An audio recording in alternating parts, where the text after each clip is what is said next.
Good morning, everybody. You are tuned to Computers 2K Now on the Nissan Communications Network. I'm Amnon, your host for the next couple of hours, along with Jorvik. Hello, everybody. And Spence is here. Hello. And Mike is here. Yeah, and Steve is here. Hello, everybody. And Nick is going to join us shortly. Our Full number house. is 919-518-9773, Computers 2K Voice on Skype. And today's show is made possible by Telestream Wirecast software and is sponsored by Tom Sinclair of Live Streaming Gear. And a happy Mother's Day to all the mothers out there. You mothers. And Spence, you're probably going to be playing around and trying to get it, which is fine. Worry not. So what's going on other than that? It's Mother's Day. Happy Mother's Day. And there is malware out there so bad that Microsoft released a patch for XP. Yeah. Yeah.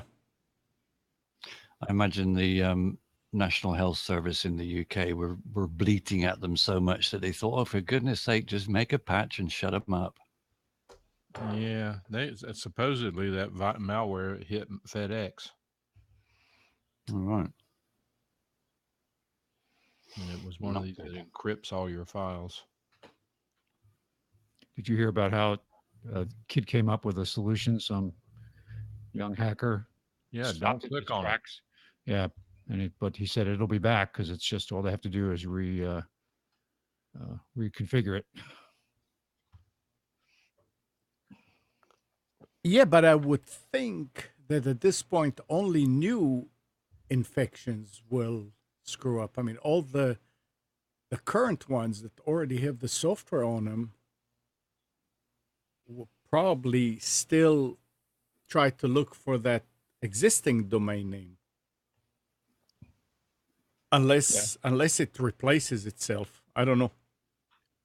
I don't know how all that stuff works, but I will tell you that it's ugly and you better not click on crap. Yep. Right. It can only be you can only get infected by two ways. It's clicking on something in a web page, or clicking on something in an attachment in an email. So make sure you know where the heck you're going.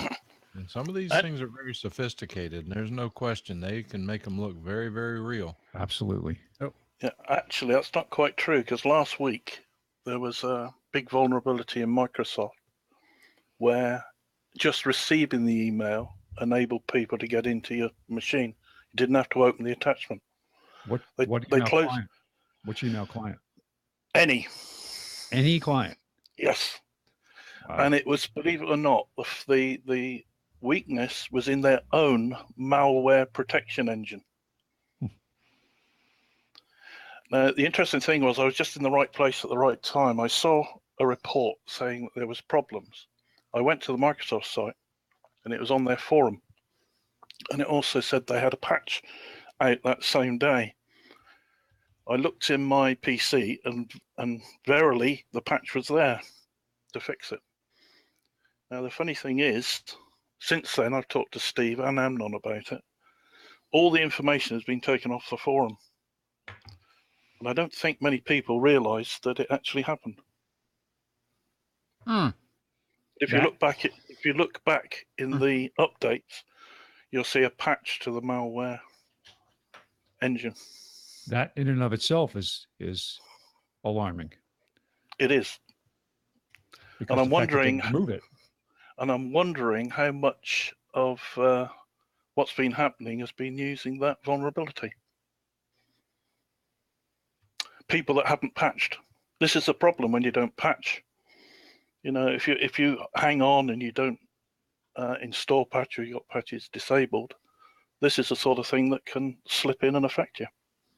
Yeah, but it will affect you and get you even if you do patch many times. In this case, it seems like Microsoft knew about it and they put out the patch last week.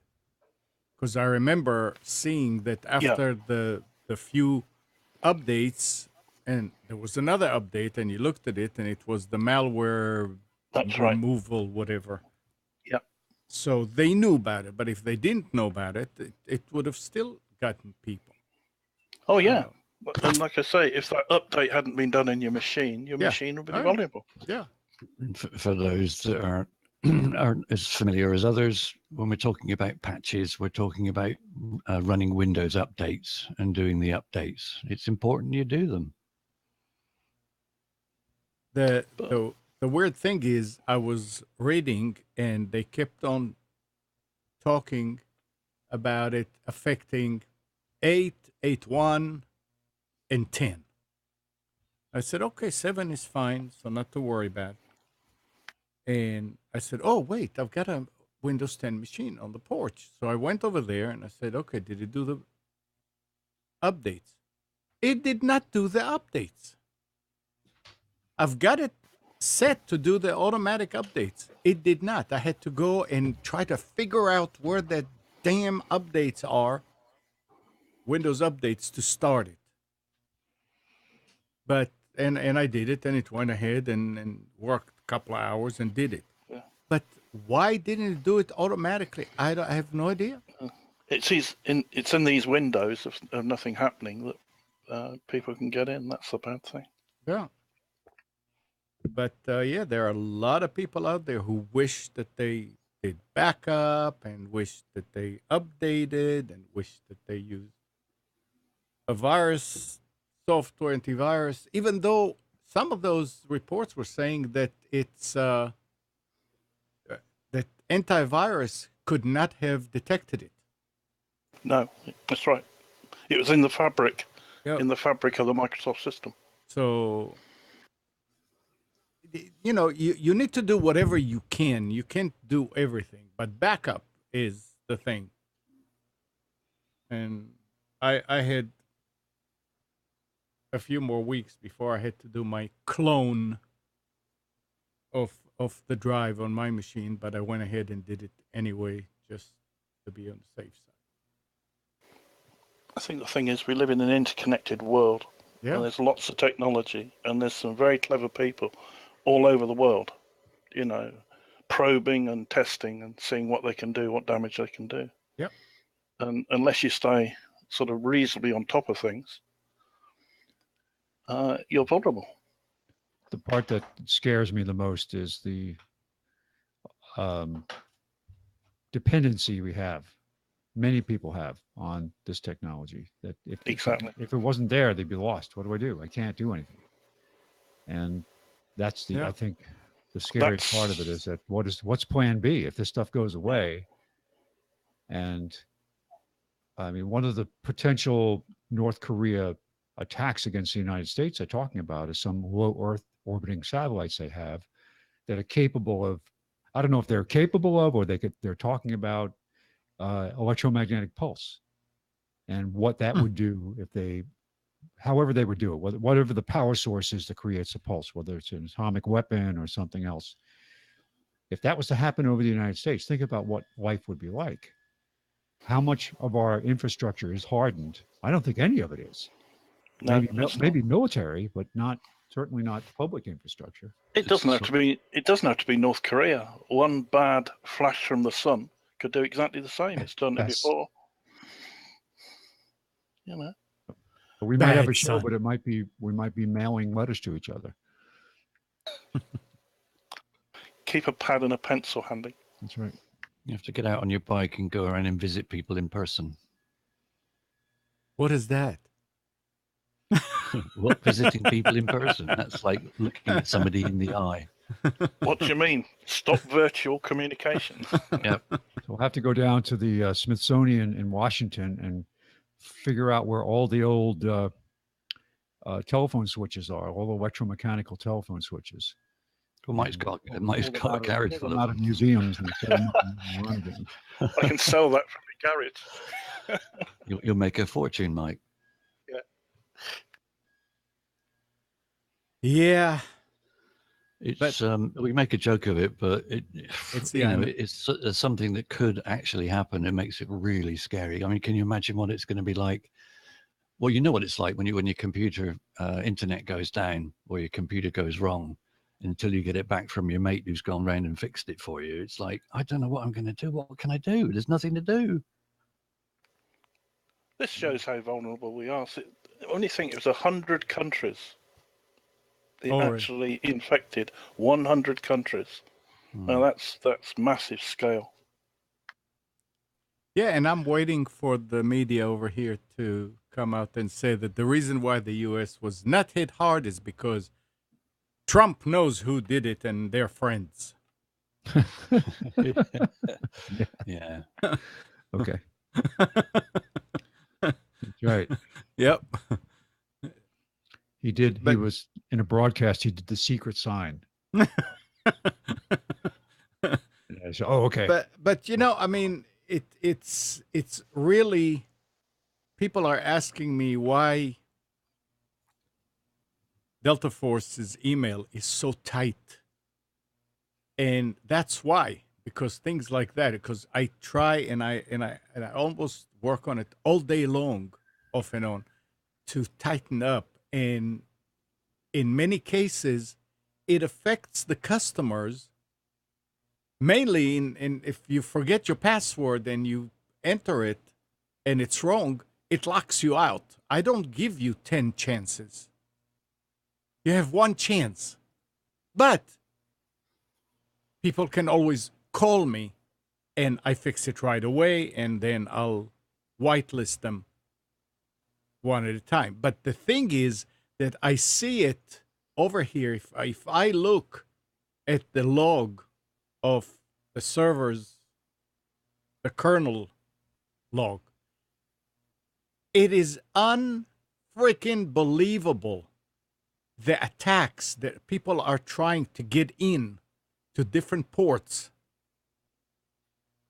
And normally on a server that is just set up by somebody somewhere and they're not really into it, I mean, that if somebody's trying to break in, they can try again and again and again and again and again. I mean, you know, they just keep on trying.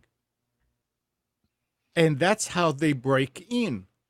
I've got a window on my, those of you that know that I have that big monitor in front of me in the office that I monitor the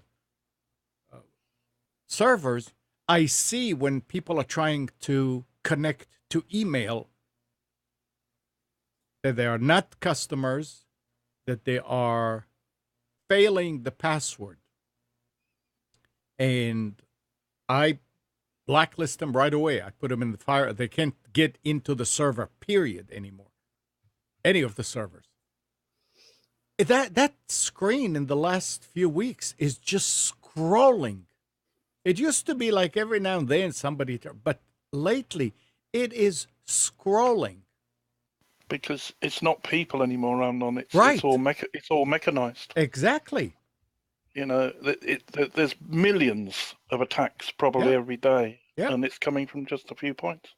Yeah. I mean, at this point, China is completely locked out of my servers, except a couple of IPs that I have customers that work with these people. But all of it. And big parts of Europe also. Holland and Sweden, different places. I mean, instead of just locking up an IP address and then seeing another one in that class coming in and another one, okay, you know what? Do the whole thing. The only problem is some of them could be using proxies, in which case it could be coming from proxy servers. Yeah, in but America, I mean, that's no. the problem. My point is that it will block them as they're trying, but I'm trying to not even allow them to try. I mean, if I sit back and wait, all these IPs will get blacklisted, but it takes a lot of resources. They're coming in, they're trying, it fails, it goes, it logs it and all that. This way I just do it and they can't even come in. So but that has its toll too, because some people don't have their password remembered, and we require really strong passwords, and they'll enter it and it'll be wrong, and they get blacklisted and they can't. And I'll get a call. I can't get my email, and they go and they get me their IP address, and I clear it and whitelist it.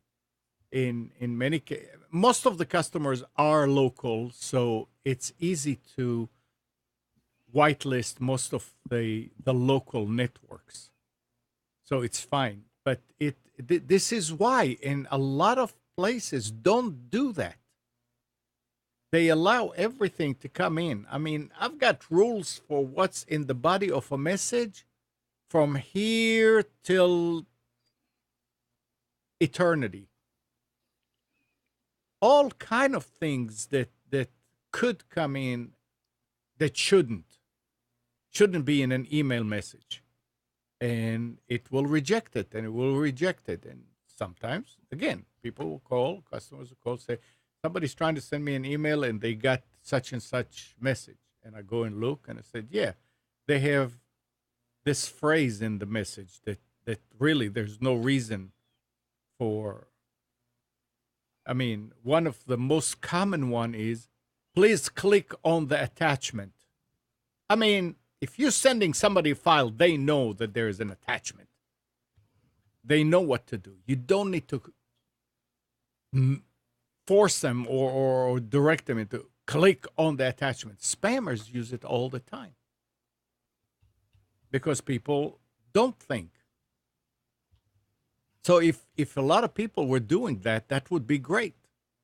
And as far as these things coming through email, we talked about it many times, Ron and Jason and me. If the power that be wanted to stop spam and rogue email, they can do it in no time. I'm talking about in 5 minutes. In 5 minutes, they can stop all spam, well, 99% of spam across the world, just by requiring servers to be legitimate servers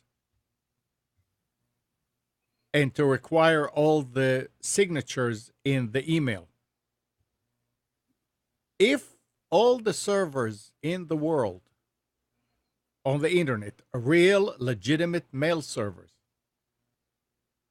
were registered and required to be registered, just like name servers are, these guys could not send spam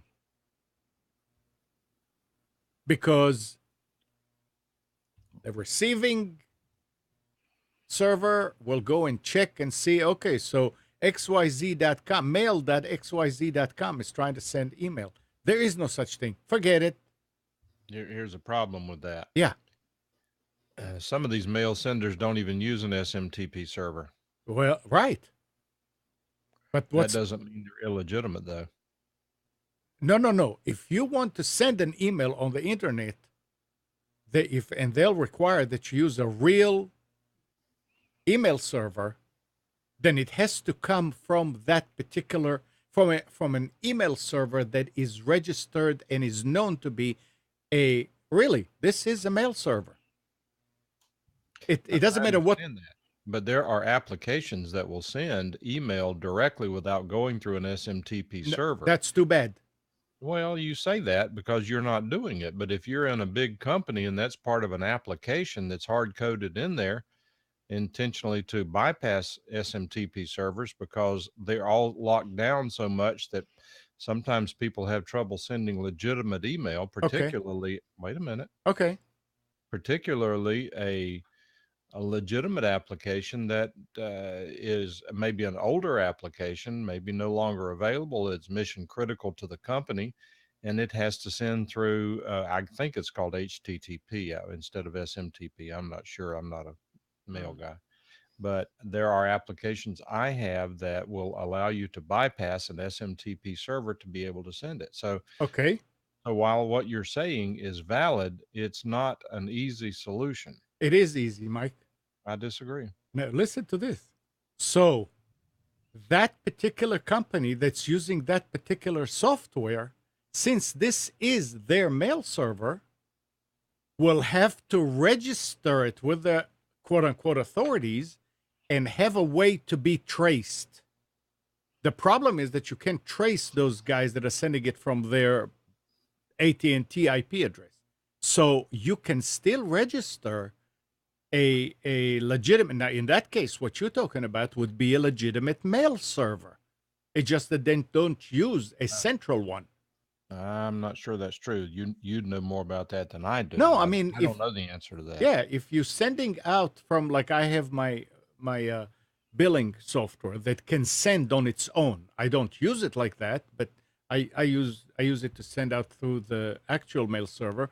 But it has a name, and that name is part of the network, and it has an IP address, a static IP address. And I could register it and say, okay, guys, look, I have opti.deltaforce.net. That's how I send my email. It's our own server. It's not the regular mail server, and I want it registered, and they can check and see and say, okay, yeah. And it will be fine from then on. I mean, there was always... POBOX.com has a similar thing like that. That's called an SPF record. Well, the SPF record means, and that's also a problem, but that could be fixed. SPF record means if you are Mike Phillips at nc.rr.com, and that's the email you're using. I mean, and that's in layman terms. If you suddenly send email through Gmail, and you're using that email address and it's not in your Gmail configuration, and I receive an email from Mike at nc.rr.com and it's coming from Gmail, I'm saying, no, something is wrong here. I do that all the time. I do that on that's because, but that's because you're configured like that, right? It intentionally configured like that. Yeah, that's a different story. I use a mail referral service that I've had since 1999, before options were available. Now it's a committed email address, and because of the way it works, this company until recently doesn't even have their own SMTP server. All this is an alias service that when it comes in, it forwards it to whatever account. So when that email comes in, if I reply to it, that reply has that alias email address on it, which does not match the SMTP server that I'm sending through. Correct. But they know about it. They work together. You see, that alias will not be able to work with that SMTP if it wasn't sort of like authorized. Man, I don't know. I still think that. But SPF is a problem. It's a problem because a lot of them don't require it, so people can do all kind of weird things, and then if you don't do it right, it fails. So I can't even require that, because that means a lot of people will not be able to get through. That's why we were saying that if the big guys required it, like Gmail and Outlook and Yahoo, and, if they required it, then everybody will have to get their system administrator on board and say, look, configure our mail server the way it's supposed to be. Yeah, I know it was working right all these years, but now we have to do it right. Case in point, where email gets out of hand, security issues, a law firm that I deal with every day, they have their, I'm not exactly sure how they have it set, but they have their email set to secure email in Outlook. I'm not even sure where that setting is, but when their email comes in, it's got a little icon beside it indicating that it's a secure email. Interesting. Well, guess what? Right. I can't even open it on a web account, web email client. And what can you open it with, like Outlook? Outlook, yeah. And you probably had to install some type of a plugin or something? No? apparently is something that Outlook recognizes when Very it's sent nice. by Yeah. another Outlook account. Yeah. No, it's not very nice. It's a royal pain when I need to read it and I can't open it when I'm out of the office. Well, you see, security does have a downside to it. Yes, it does. Yeah. I'd rather them start charging 10 cents per email and just donate the money to, say, Planned Parenthood. Be the last time I use email.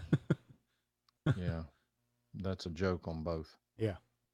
No, but there are ways to help all this situation with infections and things like that by doing some of these things or all of some of all of these things and really minimize it to the point that it will not be worth their while to do it. But Well, I tell you, one of the things that I do Yeah. on some of my accounts is I have filtering at the server level. Mhm. If the sender's email address doesn't match one in the list, Mhm. doesn't go through. Right. Yeah, you can do that, a whitelisting. But if you're in business, like I am, and I will get the email from people that I never heard from before, you can't do that. I wish I could. This is so Well- nice for mom and pop. Yeah, but you could have a personal email account that you did that to, Yeah, yeah, which I do. I have some accounts I don't check but once a week. yeah. Then you can do it. If it's a personal and it's only your friends and family and all that, you can absolutely do that. And this is the best way to do it. In the old days, you could go and add stuff to a whitelist, and it would let these through. But if you're an ISP that provides business and email to businesses, they can't do that because they hope to get emails from new email addresses that they never heard from before about business. So I it's understand. Yeah. But case in point, the North Carolina State Bar requires that I have an email account on record. I don't know how they can require it, but I guess when it's government, they can do whatever they choose to do. There are a lot of older attorneys to this day who don't even have email. They don't like it, don't trust it, and that's fine. That's their prerogative. But you have to have an email address on file. The Mhm. problem is that if you want those email addresses, you can get them. They have to, by law, make them available to you. And as far as I know, it's not very expensive. What that means is uh, I don't know, for a period of time before every election involving attorneys that the public never hears about. I mean, it just fills up my inbox. So what I do is I change that email address at least once a year so that I don't end up on anybody's retained list. You're not supposed to use the list more than once. So once, and the first thing I do is when I get an email from someone other than the state bar, then I actually put them on the blacklist at the server level. If they try to send again, it's going to bounce. Mm-hmm. And, but then the other side is that what I've been doing in the last year is watching to make sure that the bar doesn't use any alternate email addresses, because I'm getting ready to put a whitelist in there and they will only be able to send if they're on that whitelist. Well, I mean this is probably something that has been in place for a long time, right? I mean, nothing has changed except that it's just like anything. Over time, you end up appearing on more and more lists. It's something will be done sooner or later. Some some of these giants are going to say, okay, you know what? These guys had their run. Now we're going to have to do something about it. Well, And but maybe we this said will this- be it. Amnon, we said this 5 years ago. I know. All you can do is hope, though. Well, but then answer me this. Hi, Nick. Answer me this. Why is it taking so long, and where is the resistance to doing something meaningful? Don't know. That doesn't make a bit of sense. I'm resisting right now. You Hey, go Nick. back to sleep. Good morning. Good morning, Amnon. Happy Mother's Day. Yeah, thank you, Mike. I appreciate. I identify as a mother. Well, Good morning. I'm with you, Mike. Why the resistance? Who benefits from having the ability to do stuff like this and to push mail through where it's not supposed to come from? And all? I don't know. It makes no sense. You know, it's interesting though. We talk about email. People my age do not use email. I don't think they ever will. Use messaging. And they're Yeah. Yeah. I mean, they had now. Of course, they have emails. That would be ridiculous. Mhm. But they don't use email like I use email. I mean, Amnon, I'm sure you do most of your communication via email. Right. That people don't do that anymore. I mean, you know, it's just that's not how people use email. They use it for, you know, Amazon and Facebook and stuff like that. But they're not emailing They're their not friends. back I and couldn't forth, tell you yeah. one of my friends' email addresses. I couldn't even tell you if they had an email address. Well, it's But it's thing. interesting. The thing is that people still are using it, especially in businesses. Yeah, of course. And this is where, you know, if mom and pop's machine got encrypted, yeah, they would lose pictures and things like. But mainly, people today are using it just for the internet, to get on the internet and to go and surf. In business, you lose your server, or you lose a machine that has a lot of important information on it, and you're down. You're losing money now. So that's who they're targeting too. I mean, But it's, you know, it's interesting. Those targeted efforts will eventually start moving on to other services. They're going to have to. 'Cause Sure. I mean, of course. you're only. I would say if you're targeting email, you're targeting what? Probably people that are 30 plus, if not older. Yeah. So I mean, that's that's not who you want to be targeting. You want to be targeting younger people that are going to, you know, fall for whatever you're trying to target. Well, They I do don't. that through social media, though, don't they? Well, they do, but I think it's pretty ineffective on social media. You know, obviously, now if you have a really good ad campaign, that's fine. But I mean, there's definitely targeted ads and targeted stuff like that. But it's not to the same extent as it is in email.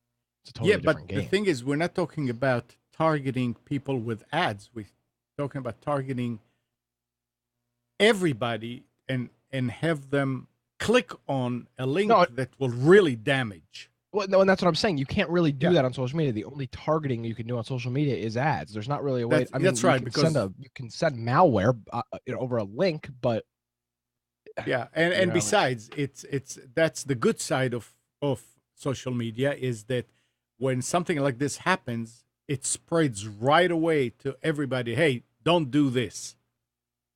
So that's the good side of that. But yeah, you can put the link in a Facebook post or in a tweet, Yeah. and it's the same thing. As long as you click on that link, you can get infected. Yeah, people just have to be careful and think about what they're doing. It's not simple, and as you can see, here it is. How many countries? 100? 100 countries.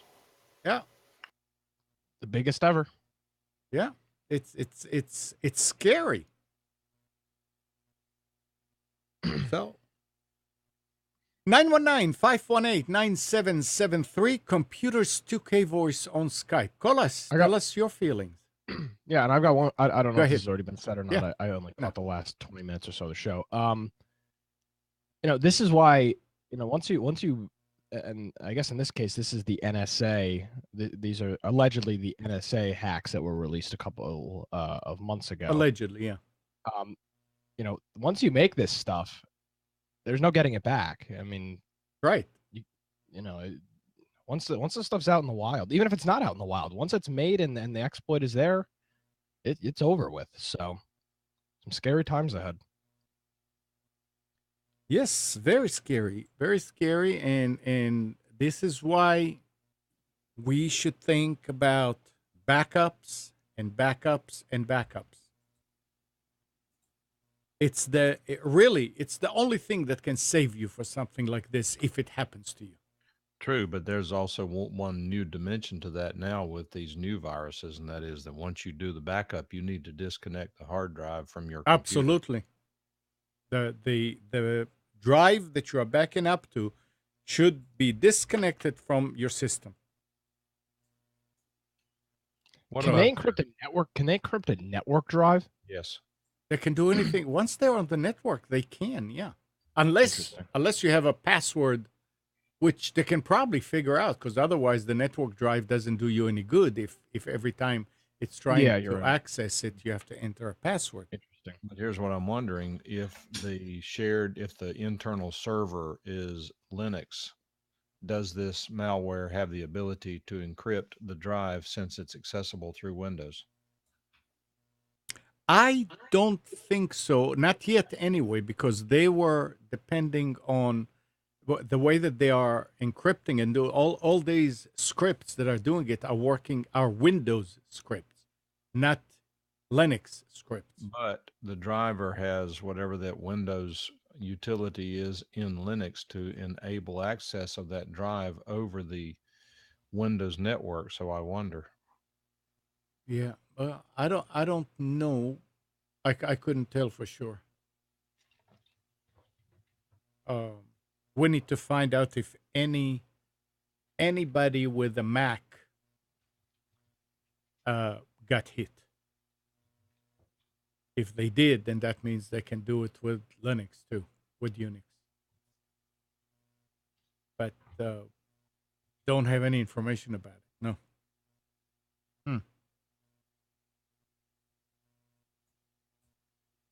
Yeah. So an external drive USB is perfect for doing a backup. And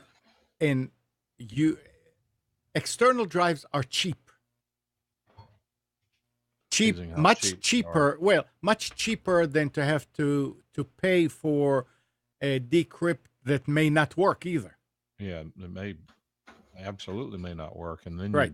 it's terrible to have to go through that. But So- I've heard of police departments having to do it.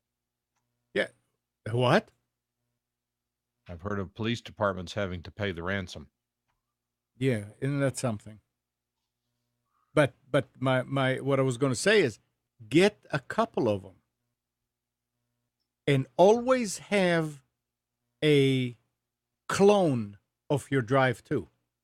Then you can go and back up individual files to the other one and anything that you change, and if you do it once a week, twice a week, once every 2 weeks, it all depends what you do and how you back up. But this way, How often do you clone your drives?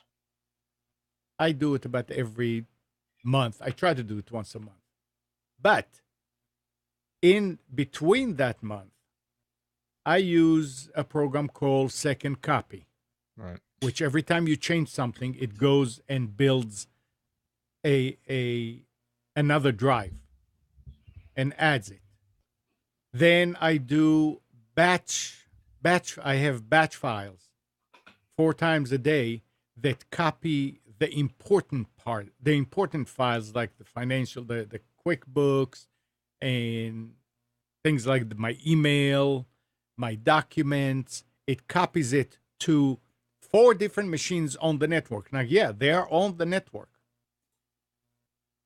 And what else it's doing there? And I use Carbonite to back up. So in between, I do keep backups of all the latest files. But if I did not have the clone, it will take forever to build the drive again. With the clone, you go and you copy, you restore it, and then you go and you add the latest files from the different machines, and you can be up and running in less than an hour. So it all depends how important that having the computer do everything that it was doing before. Now, if you're using the computer just to get on the internet with a browser and go to your bank and go shop and go on eBay and Amazon and stuff like that, and you don't have any local programs that you're using, then really all you have to back up is your bookmarks. And if you let the browser save the passwords, that's all you need. Because You then could also use something like LastPass, you can. which is make it convenient to restore your. Right. And if your email is like on Gmail or on Outlook.com, remember, you don't have any emails locally on your computer. They're somewhere else. So you didn't lose anything there. So all you do is you format the machine and you install Windows. Hopefully you have a CD that you made a CD when you got the computer. And you're up and running. So it all Don't forget depends. doing the 27 updates that you've got to do since Yes. the CD was made. Yes, but that's okay. You just let it do that on its own. And it's funny you talk about this. I love that program that Mike told us about, the HSU. What is it, Mike? Do you remember? Something offline. OSU. On freaking WSUS. yeah. Works like a charm every time. You don't need to sit there and wait for it. You run it, it gets all the updates. You can disconnect from the internet and say, okay, do it. And it goes and just keeps on chugging and chugging and chugging and chugging. And when it's done, it's done. So there are ways to do it. But as far as the backups, it all depends what you're doing and what you're using your computer for. Well, and the other thing too to remember, and this kind of goes back to that to the previous story, is that's why you've got to keep your stuff up to date. Yep. Oh yeah. As big of a pain it is to do Windows updates and whatnot. When Right. you don't keep your stuff up to date, you screw everybody else. And I mean, this is potentially another example of this one not exactly, but other cases is exactly what. You need to And keep your stuff hopefully up to at date. work you have somebody who's in charge of doing these things and updating everything and backing up and all that stuff. Because if you don't, I keep saying I've seen men about to cry and crying when a hard drive fails. Never mind getting encrypted, but when a hard drive fails and there's no way to get the stuff out, yeah, you can go and pay thousands of dollars to OnTrack or whoever and try to see if they can get it out. And even then, if any of you did that, the files that you're getting back are not the same files that were there. You have to figure out what's this and name it. It is really, unless you actually got hit by a situation where you lost your hard drive, you can't even begin to imagine how important it is to have a backup. Learn from other people's mistakes. Back it up. Yes, it takes time. Yes, it's no fun. But believe me, it's not going to be fun to sit there and try to recover stuff. All right. By the way, Nick, the bot is working really nice. Beautiful. Yep. May I take this opportunity to thank Spence? Absolutely, you can take the opportunity. That's very good. Spencer, thank you for last week's recommendation. I started to, I paid for it last week, and for those people that didn't listen to last week's show, I had a problem with Windows 10 activation. It was upgraded from Windows 8, and there's no upgrade path. You've got to buy a new license. I was mentioning this on last week's show, and Spencer said that he saw the price of Windows 10 Pro, at a very good price, which it was. It was $15.11, which was like remarkable considering the price we pay for that over here in the UK. So I went ahead and I bought it. It came out at $15.88. They sent me the license key through email within a couple of minutes of the transaction going through, which I did right at the end of last week's show. I installed it on the, I activated the license key on the laptop straight after the show, and within 20 minutes I was upgraded to Pro, or I was on Home, and all the add-ons and the extras were installed within 20 minutes. It was all up and working. So thank you very much. That was really good. And your machine hasn't locked up, or people haven't arrived knocking on your door yet? Well, I don't answer the door anyway, but no, the Okay. machine hasn't locked up. Good. The webpage was scdkey.com, and there's Microsoft Windows, there's Microsoft Office, and a shed load of games available at very good prices. Is the site still there? It's still there this week. I've Okay. checked well, not every day, but 2 or 3 days this week, and the site's there.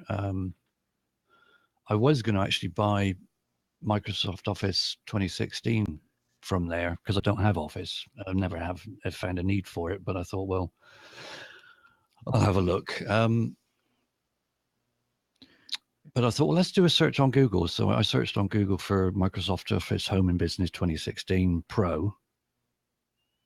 And I found another site that was actually cheaper than what scdkey.com where we're selling it for. Wow. And I can't remember what it was, but I've just bought it. It's £33 it came out at, but they're normally selling it at like above 100. So it was in English money, £33. And I'm anticipating it'll be as streamlined and as easy as last week's effort was. I found that on a site called extremetech.com, which is a great, it's not, what I like about this, this page is the fact that it's not really, really deep techie. It's great stories. They do have deep dives on products and so on, but they're not, if I want to send an article to somebody, I don't have to worry about whether they'll be able to understand it or not. No. So that's what I like about this. But they'll have interesting stories. Like today, they have a story about why are they looking at moving cars to 48-volt systems, and what's the benefit of it? Like that. And they'll once in a while they'll post a deal. They'll find something on a website, a coupon. That's where I found out about that site. It said you use this coupon code. It turned out you don't even need it.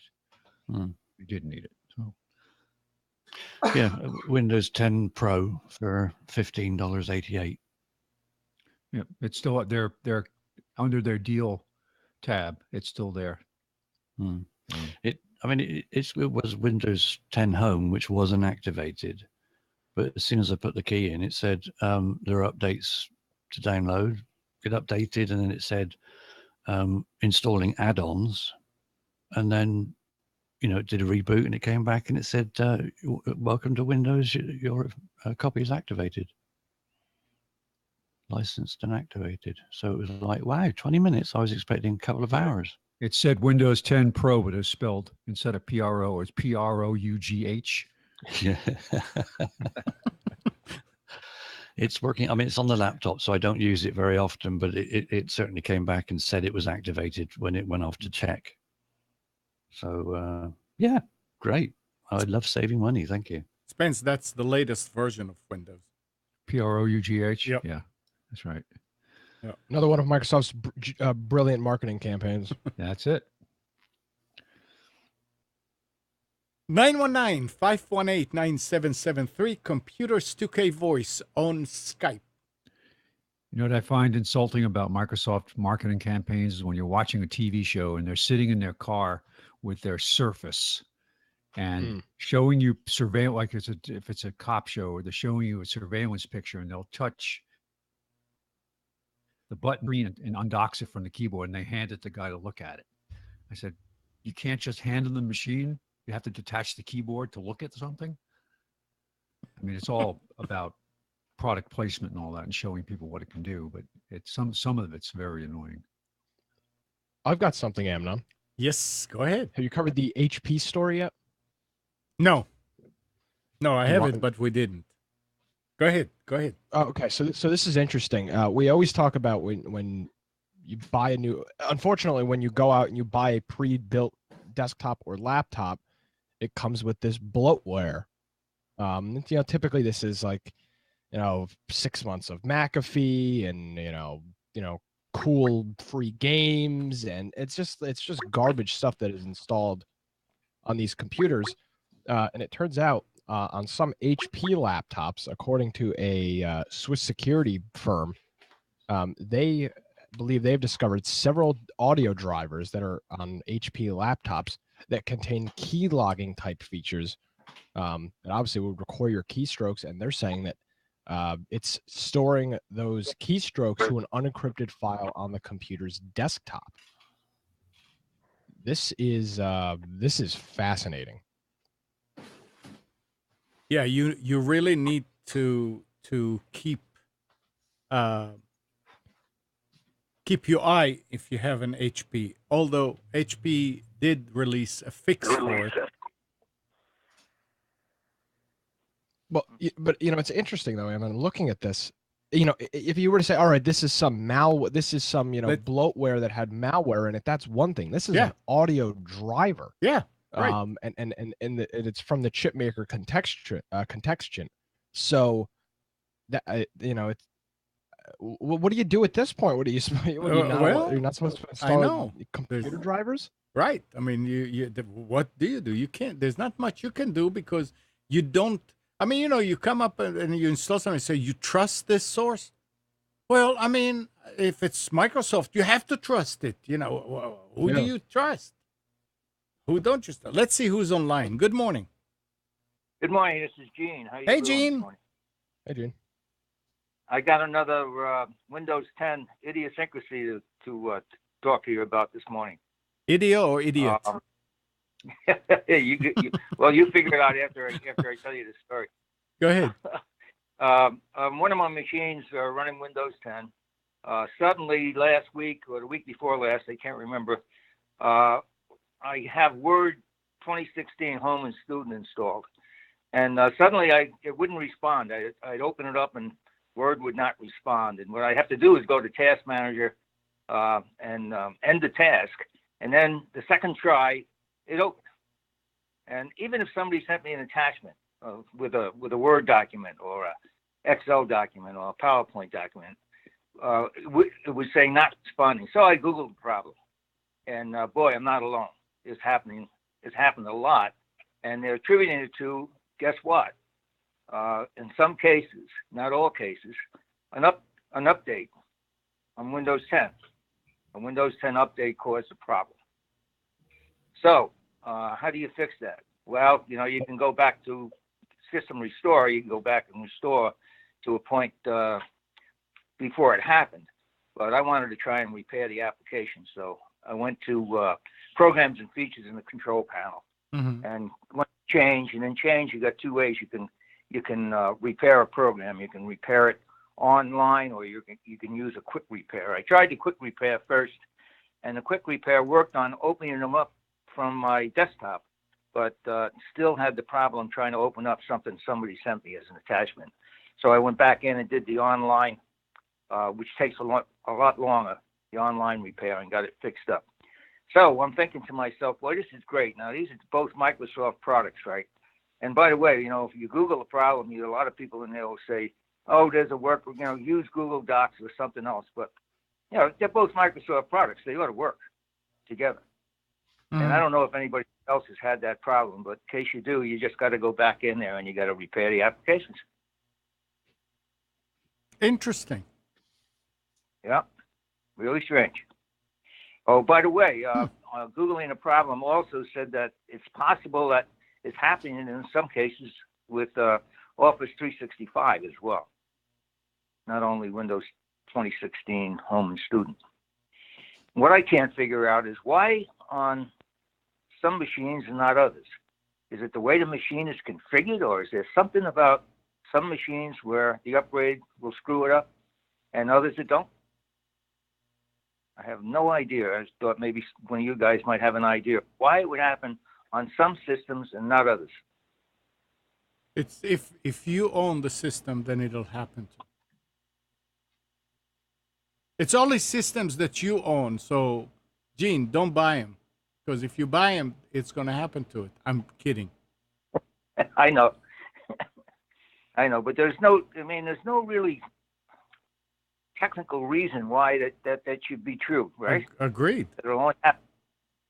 But I would I've think, got kind of a similar thing. It's not really your same story, but for probably 4 months on my Windows 10 desktop, I was unable to create a new folder and name it at the same time. It would crash Windows Explorer. And after registry hacks and turning things off, disabling things, stopping indexing, eventually it just fixed itself with a later update. And sometimes that's all about you can do is just wait for hope to God Microsoft is aware of the problem and can fix it. But there's just weird stuff sometimes, and there's not really an answer. Yeah. Good point. It sucks, but Okay, it's guys. kind of Just thought I'd add to the list of Windows 10 things. Yeah, I mean, there's probably a lot of them out there. And sometimes it can be that one system has a certain file or a certain program installed that is causing that problem when you try to do something else.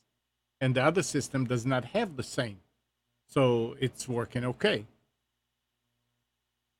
Yep. Well, everybody's system is unique, isn't it? Because Yeah, in a way. they've got a certain amount of software, certain utilities, and whatever else installed. Right. And when you take into account the millions of variations, billions of variations that there are out there, it's amazing it works at all. Just be thankful that it's working part of the time. Okay, Yeah, guys, Jim. I'm going to go back to watching you on the computer. Oh, I thought you were going back to playing golf. Okay, have fun. Not today. Take care. Bye-bye. Bye. Thanks, Gene. Tish, there's a link in the chat there for you. For those of you who don't know, if you go to computers2know.com and on Watch Live, you can see there's a chat interface. You can come and chat with us as well at the same time, and you'll get a feedback live while the show's being recorded and being transmitted. So if you What is can't it? call in, you can chat. Is it SCD key?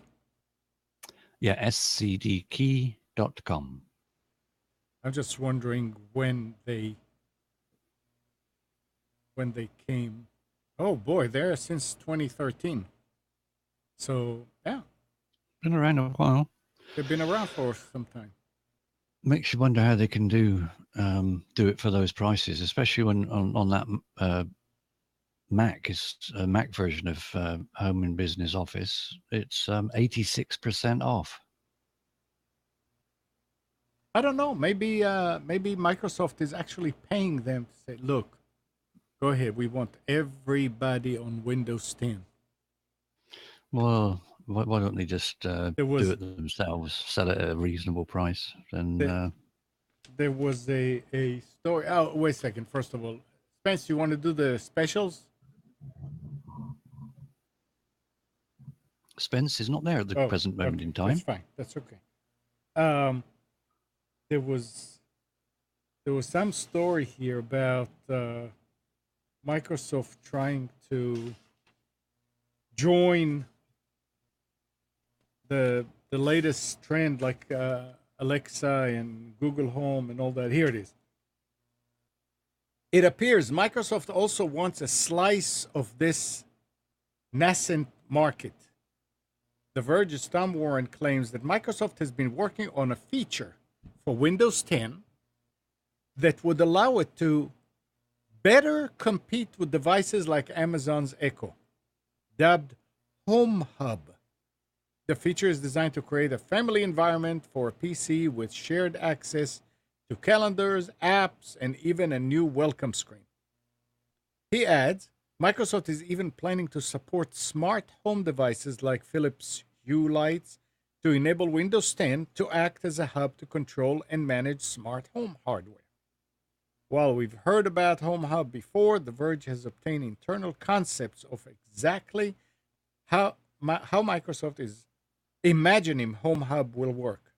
The major addition is a new welcome screen that includes an always-on digital corkboard to let families use to-do lists, calendars, and notes. So, if they're trying to get into this, they really want you to be on Windows 10. There's something, I don't think Microsoft is just trying to get us on Windows 10 because they don't want to have any more updates for the others. There's got to be something there, something lurking in the water. I hope it's not a negative thing. I guess we'll see. 919-518-9773. Computers 2K voice on Skype.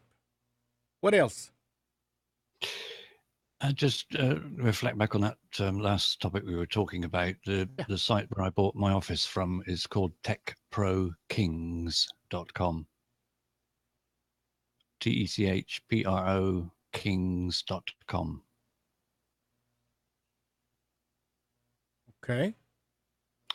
And they're much like the other one, SCD.com. They fantastic prices. Makes you wonder how they do it.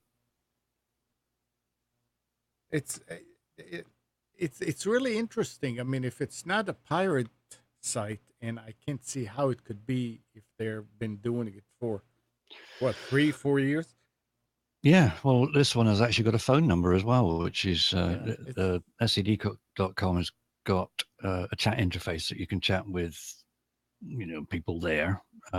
This Tech Pro Kings has got a free phone number to call, so that's a good sign. I've heard of some of these sites that pop up, and if you get a problem, you can't email them, and there's no way of getting in contact. But, well, my initial experience was good. Good. Yeah, that's all that matters. Yeah. That's how you judge these things. You can guarantee I would be bleating about it if it didn't work. Hey, Spence. Go on. Spence. It's not got his earbuds in. Yeah, he's there. He's just got him in. Spence, Yes. you want to do the specials? It depends. Okay. What? Do you want me to go and get a depends on? Yes, that's what it depends on. All right, give me a second. I got it up on here. Let me just make it big enough. It's already big. And it's already huge, but I got to make it big. Let me put it on. So, you like my introduction page? Yeah, it's maturing. Yeah, it is. That's the whole point, was to make it more Yeah. mature and sophisticated. So that was relatively easy to do. Yep. Doing it right from the beginning, right? Can anybody identify some of these things that are on this page? What's the thing in the upper right-hand corner? That's a Trash 80, isn't it? No. No, the upper right-hand, right below the title, in black and white. Oh, that's that matrix. No, it's a teletype. Oh, it is? With Yeah. a paper at the bottom. Okay. Yeah. Teletype. And it's got one of a Trash 80. And then it looks like I think that's a Commodore 64. I'm not sure about the one in that other picture. I kind of covered up the ad part of it, but oh well, it's kind of fun. $5,000. Yeah, can you believe it? I still have a Best Buy color ad from the 90s where I think it was a 386 machine was $3,800, and that didn't include a monitor. It's crazy. Okay, Computers 2K Now specials for May 14th, 2017, and continuing with our new format, laptops. At Best Buy, we've got a Dell 17.3-inch touchscreen laptop, Core i7 16 gig for $899. That's $100 off.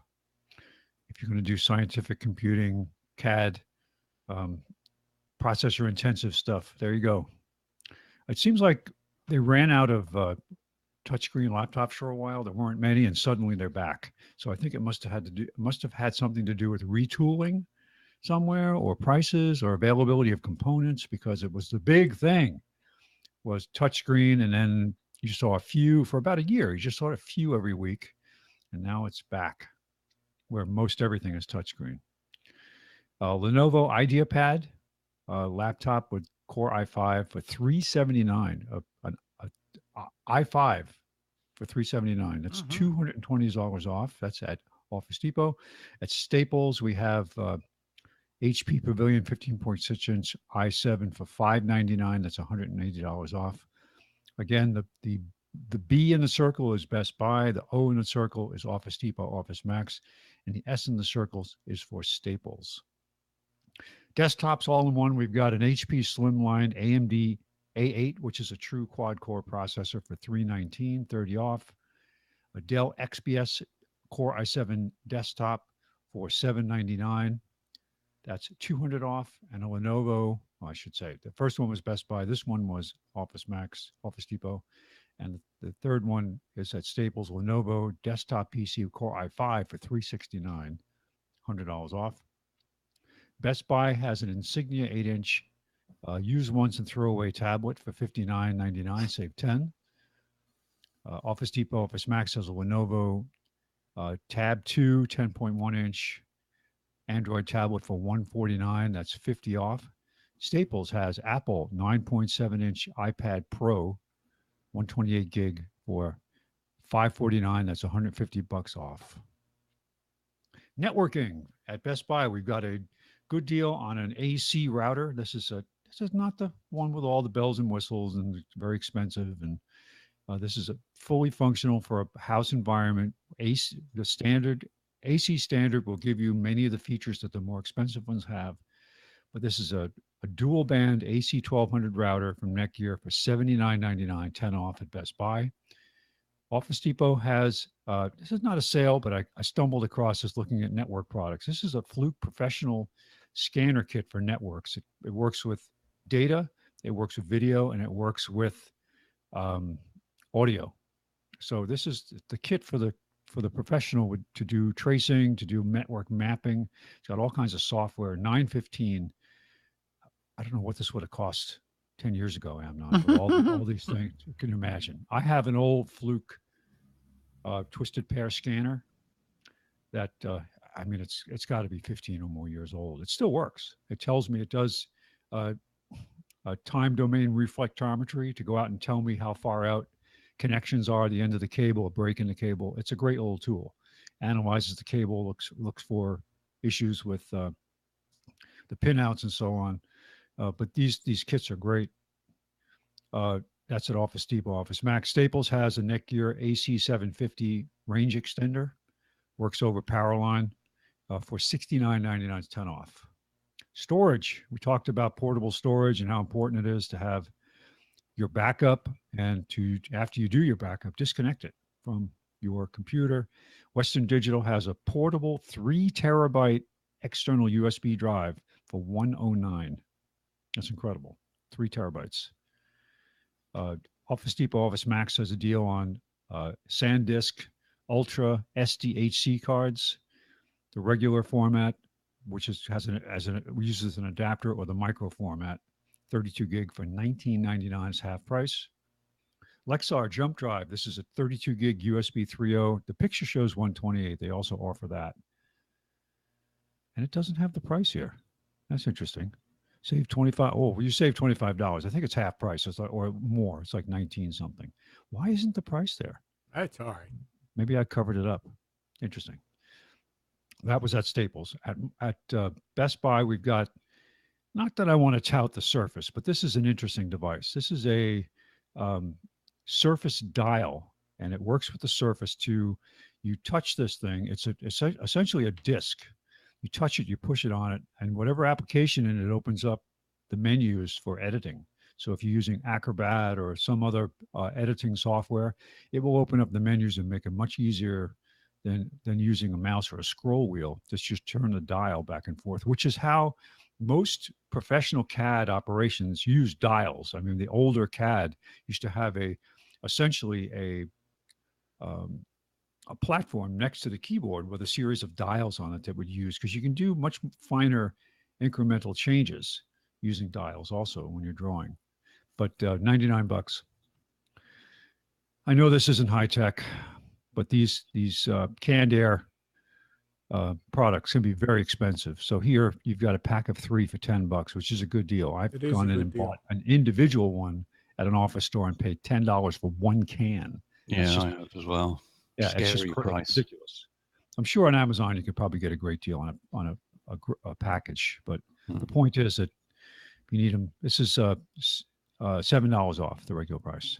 Hey, quick note on that, Spence. Don't forget to bring your ID. You will not. That's allow- right. 'Cause there's a lot of people, or there are people that use this for huffing, Yep. which is inhaling the propellant in the can to get high. So, may as well just step in front of a car. Just suck on an exhaust. That's Office Depot. And finally, at Staples, they've got the Logitech Keys to Go Ultra Portable Keyboard. And what's nice about this is it's Bluetooth, so it works with any Bluetooth device. I ran into this the other day when I had to configure my older Apple TV, and using two-factor authentication requires you to put in a code, but the old Apple TV never prompts you for the code. So you have to type it in. And I've switched to very complicated passwords. And the way you do it is you put in the password, then you put in the code after. It doesn't tell you to do this. But it sure is a heck of a lot easier if you've got a keyboard instead of using that little remote. So $49, which is 20 off the regular price. Monitors, Best Buy's got a 20-inch HP for $89.99, 10 off. Office Depot Office Max has a 24-inch Samsung for $119, which is 60 off. And Staples has a 23-inch Dell for $109, which is $60 off. Printers. Best Buy's got an OfficeJet Pro 8710 for $129.99, save $70. Office Depot Office Max has a Samsung Color Laser for $174.99, save $175, half off. And Staples has the good old favorite Brother Mono Laser Printer all-in-one for $149, save $50. Home automation and security, we've got the Lift. I don't know how to pronounce this. Lifx, Lifx, A19 Wi-Fi smart bulb. And what caught my eye with this, it is expensive, and I have mentioned this product before, but it not only does it support multicolor, it supports infrared. So if you have an infrared motion detector as part of your alarm system in the house, and it doesn't have that much throw or range for Power, the yeah. existing infrared power to illuminate the area, you can use this to boost the sensitivity of your infrared sensor by illuminating the area with an additional infrared light source. Very clever. It's $69, $10 off.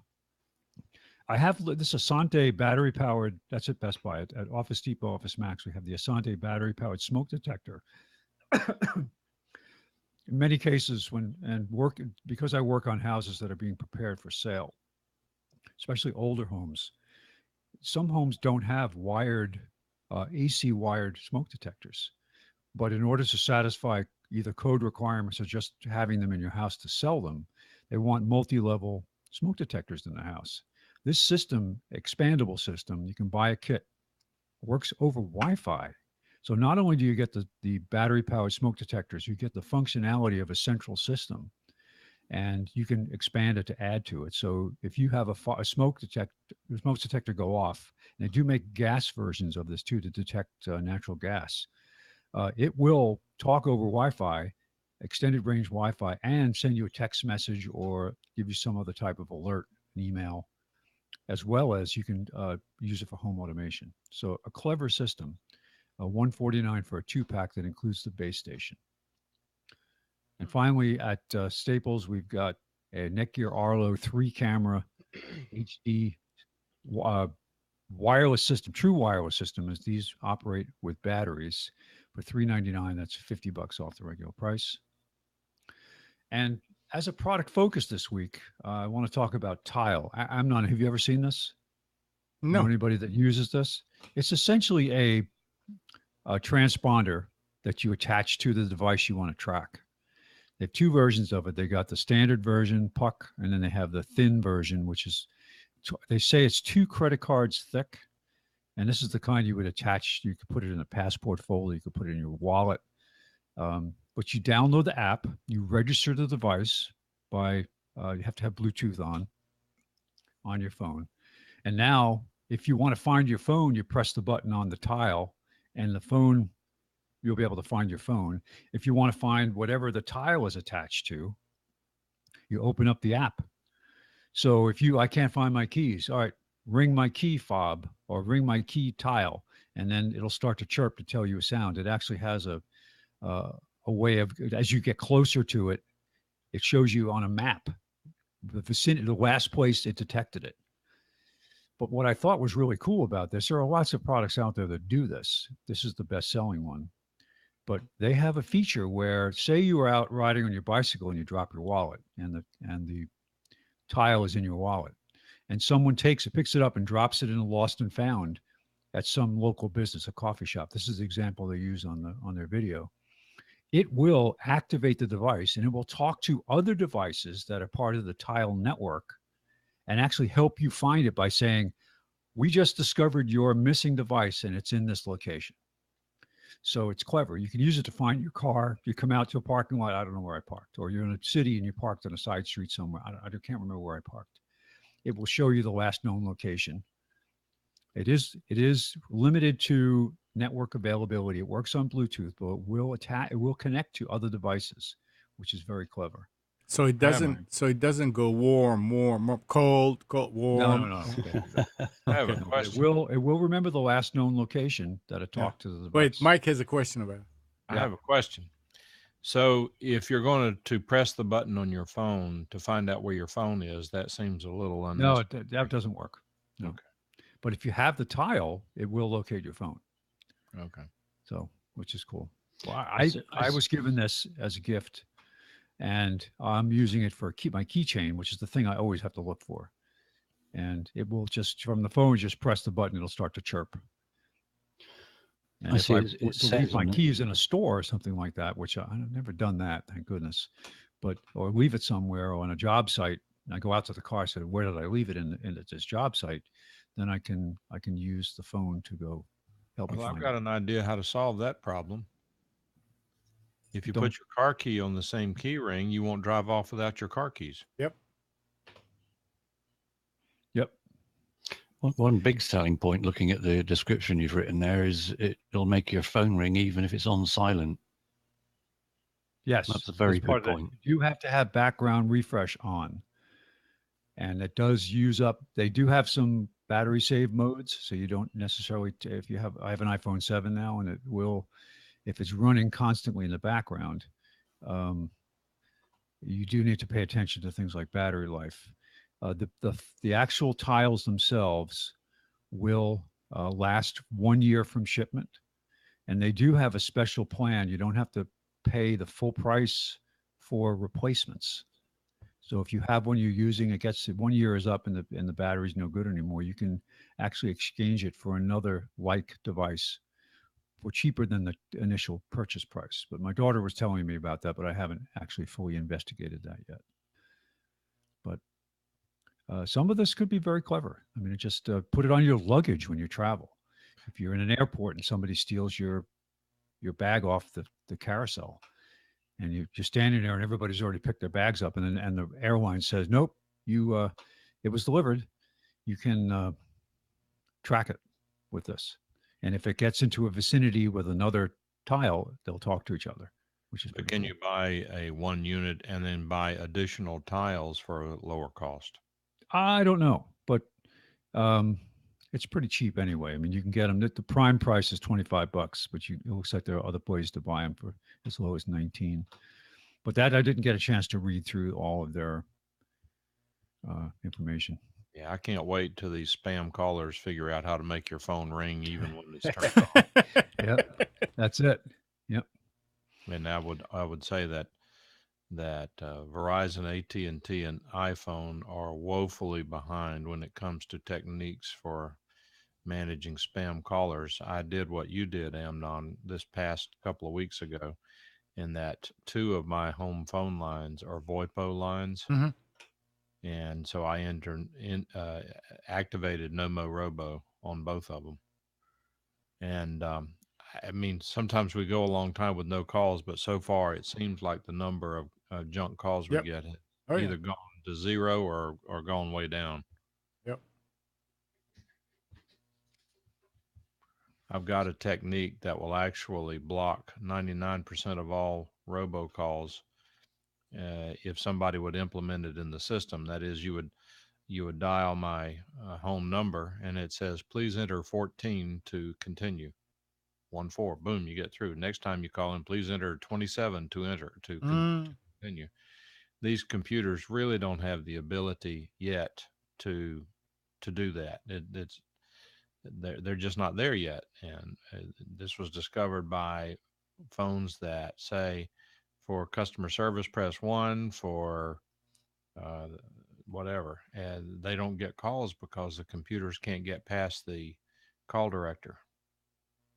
Yeah, I mean, didn't you ever come across those that when you call it, it says, "Please say your name for the person to answer whatever," and you have to say, Well, "Amnon." but here's the problem with that. So it's just another way of doing stuff like that. Yeah, No, go ahead. because what happens is when these robocalls, when they make the call and it answers, they start talking. So when it says say your name, I mean, it would have to be pretty sophisticated Yeah.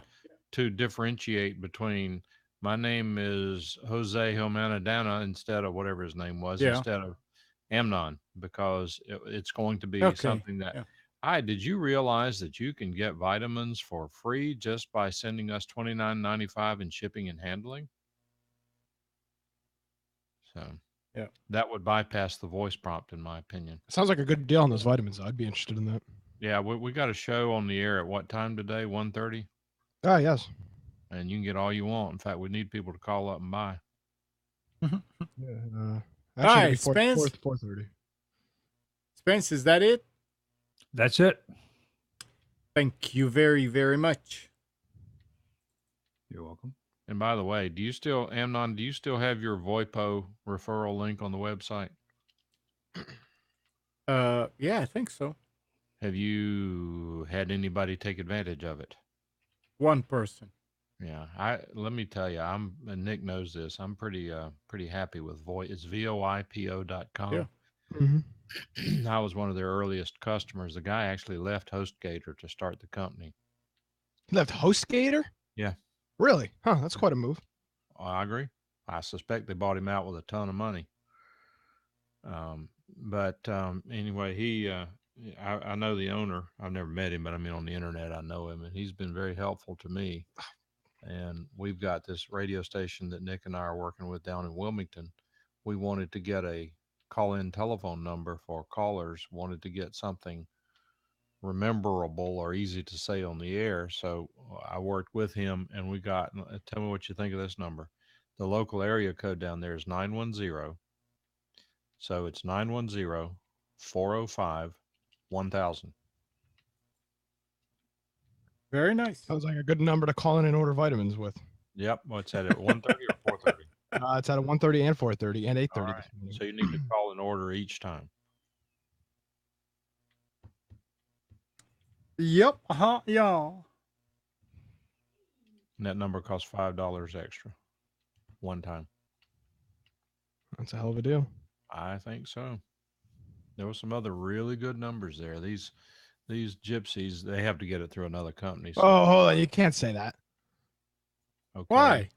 Because that's offensive to gypsies. You can't Oh, say, come on. Gypsy, give me a break, Amnon. This is a family-friendly show. Isn't that what they call some of those cabs in New York? I don't know. I don't live in Oh, this you took that as a negative. Yes. Wait a minute. Are you triggered? Yes, I'm very triggered right now. Have you considered counseling? I'm literally shaking. Mike, I don't appreciate your tone. I don't like you talking back to me that way. We can set you up with live video conference counseling for the two of you. Beautiful. Just hopefully some telemarketer calls me and offers me counseling. I'll take well advantage of it. Here's something else that's happening. I'm starting to get spam on my PayPal email address. You're only using it for PayPal? Yes. Yeah, they sell that stuff all the time. PayPal sells your email address. Yeah, PayPal. Yeah, they're a big company they've essentially got a monopoly on online payments. I mean, they do whatever the hell they want. You can't do anything about it. Oh, yes, I can. Well, you can and you can't. I can change it every month. Well, no, you could change. But it's my point with these companies. They have nothing to lose. If you do a lot of eBay buying and you're not using PayPal, I first of all, I think that's. I mean, I think most people are, but if you don't really have a choice. They don't support anything else. Sure they do. You can use a credit card. Correct. And guess who's the credit card processing is through? I don't care. You don't have to have an email address. No, but credit card. no, you don't have to have an email address, but you're still giving them your business. You really don't have a choice. I'm going to log in and change this email address. It's unfortunate, but it's where we are right now. Not the end of the world. Yes, it is. The world's ending.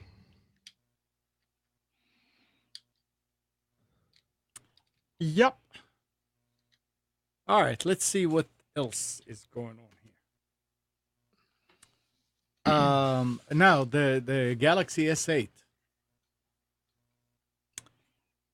It's expensive, popular, and fragile. Its parts can also be sourced relatively inexpensively, which means that third-party repair companies are salivating over the prospect of you fumbling the phone and bringing it to them for a screen repair. The price point is good. Their repairability is there.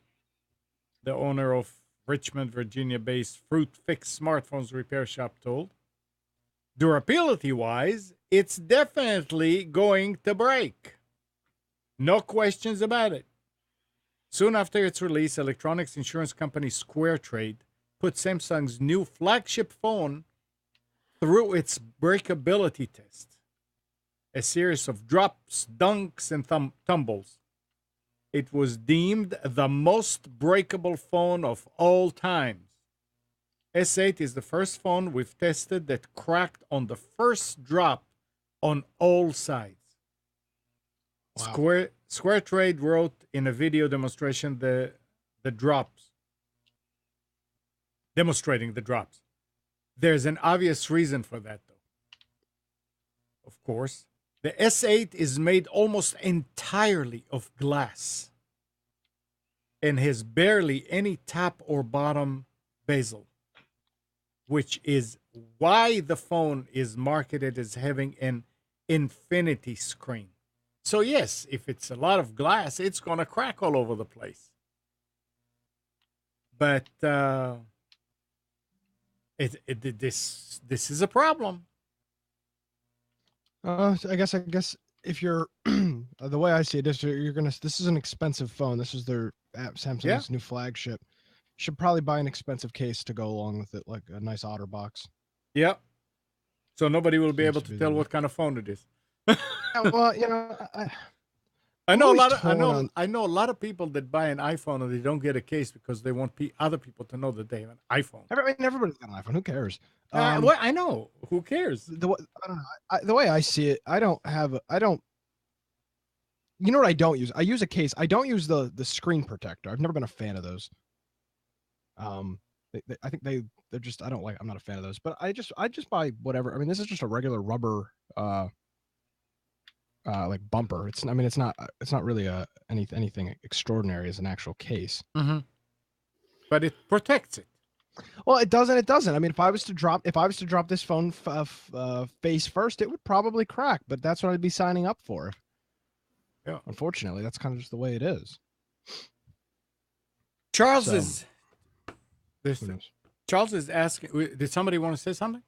Yeah, I was just going to say, did anybody else read this week that Apple has invested $200 million in Corning Glass? Gorilla. Well, Gorilla Glass, Corning, Yeah. the company that make it, but in the glass company, Yeah. 200 million, just drop in the ocean for them, isn't it? Well, it was. There was another article that said that Apple is now the most valued company with 800 billion or whatever. Very nice. Amazing. Yeah. Most of it is probably offshore. Yeah, no tax paid on it. Yeah. But no, I was going to say, Charles is asking about the free email client. I'm using EM client also on my machine, and I got to tell you, I don't like it because there are things that it's doing that it shouldn't be doing the way that it does. It's completely way off, like no other Windows program does. And Okay, I'm well, hold talking on about- a second. You've got to preface that. Yeah, I mean, you're an advanced. Yeah, What? right. I agree. You're- I like to do things that other people probably don't do, but to me, exactly, and that's a be bit- careful with that. yeah, I know. I'm about to explain, and we talked about it before.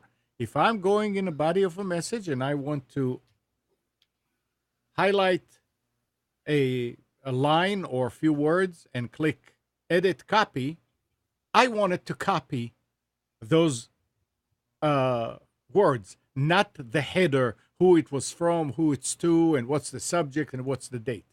It's I'm getting used to it more and more and more to do it. Right click and just highlight, right click on it and copy. But every other Windows program, when you highlight, it doesn't matter where you are, you highlight these words that you want and you click edit copy, it copies these words. With EM client, they said it's a feature. Who needs to copy the header? I don't know. But it doesn't matter. I'm using it.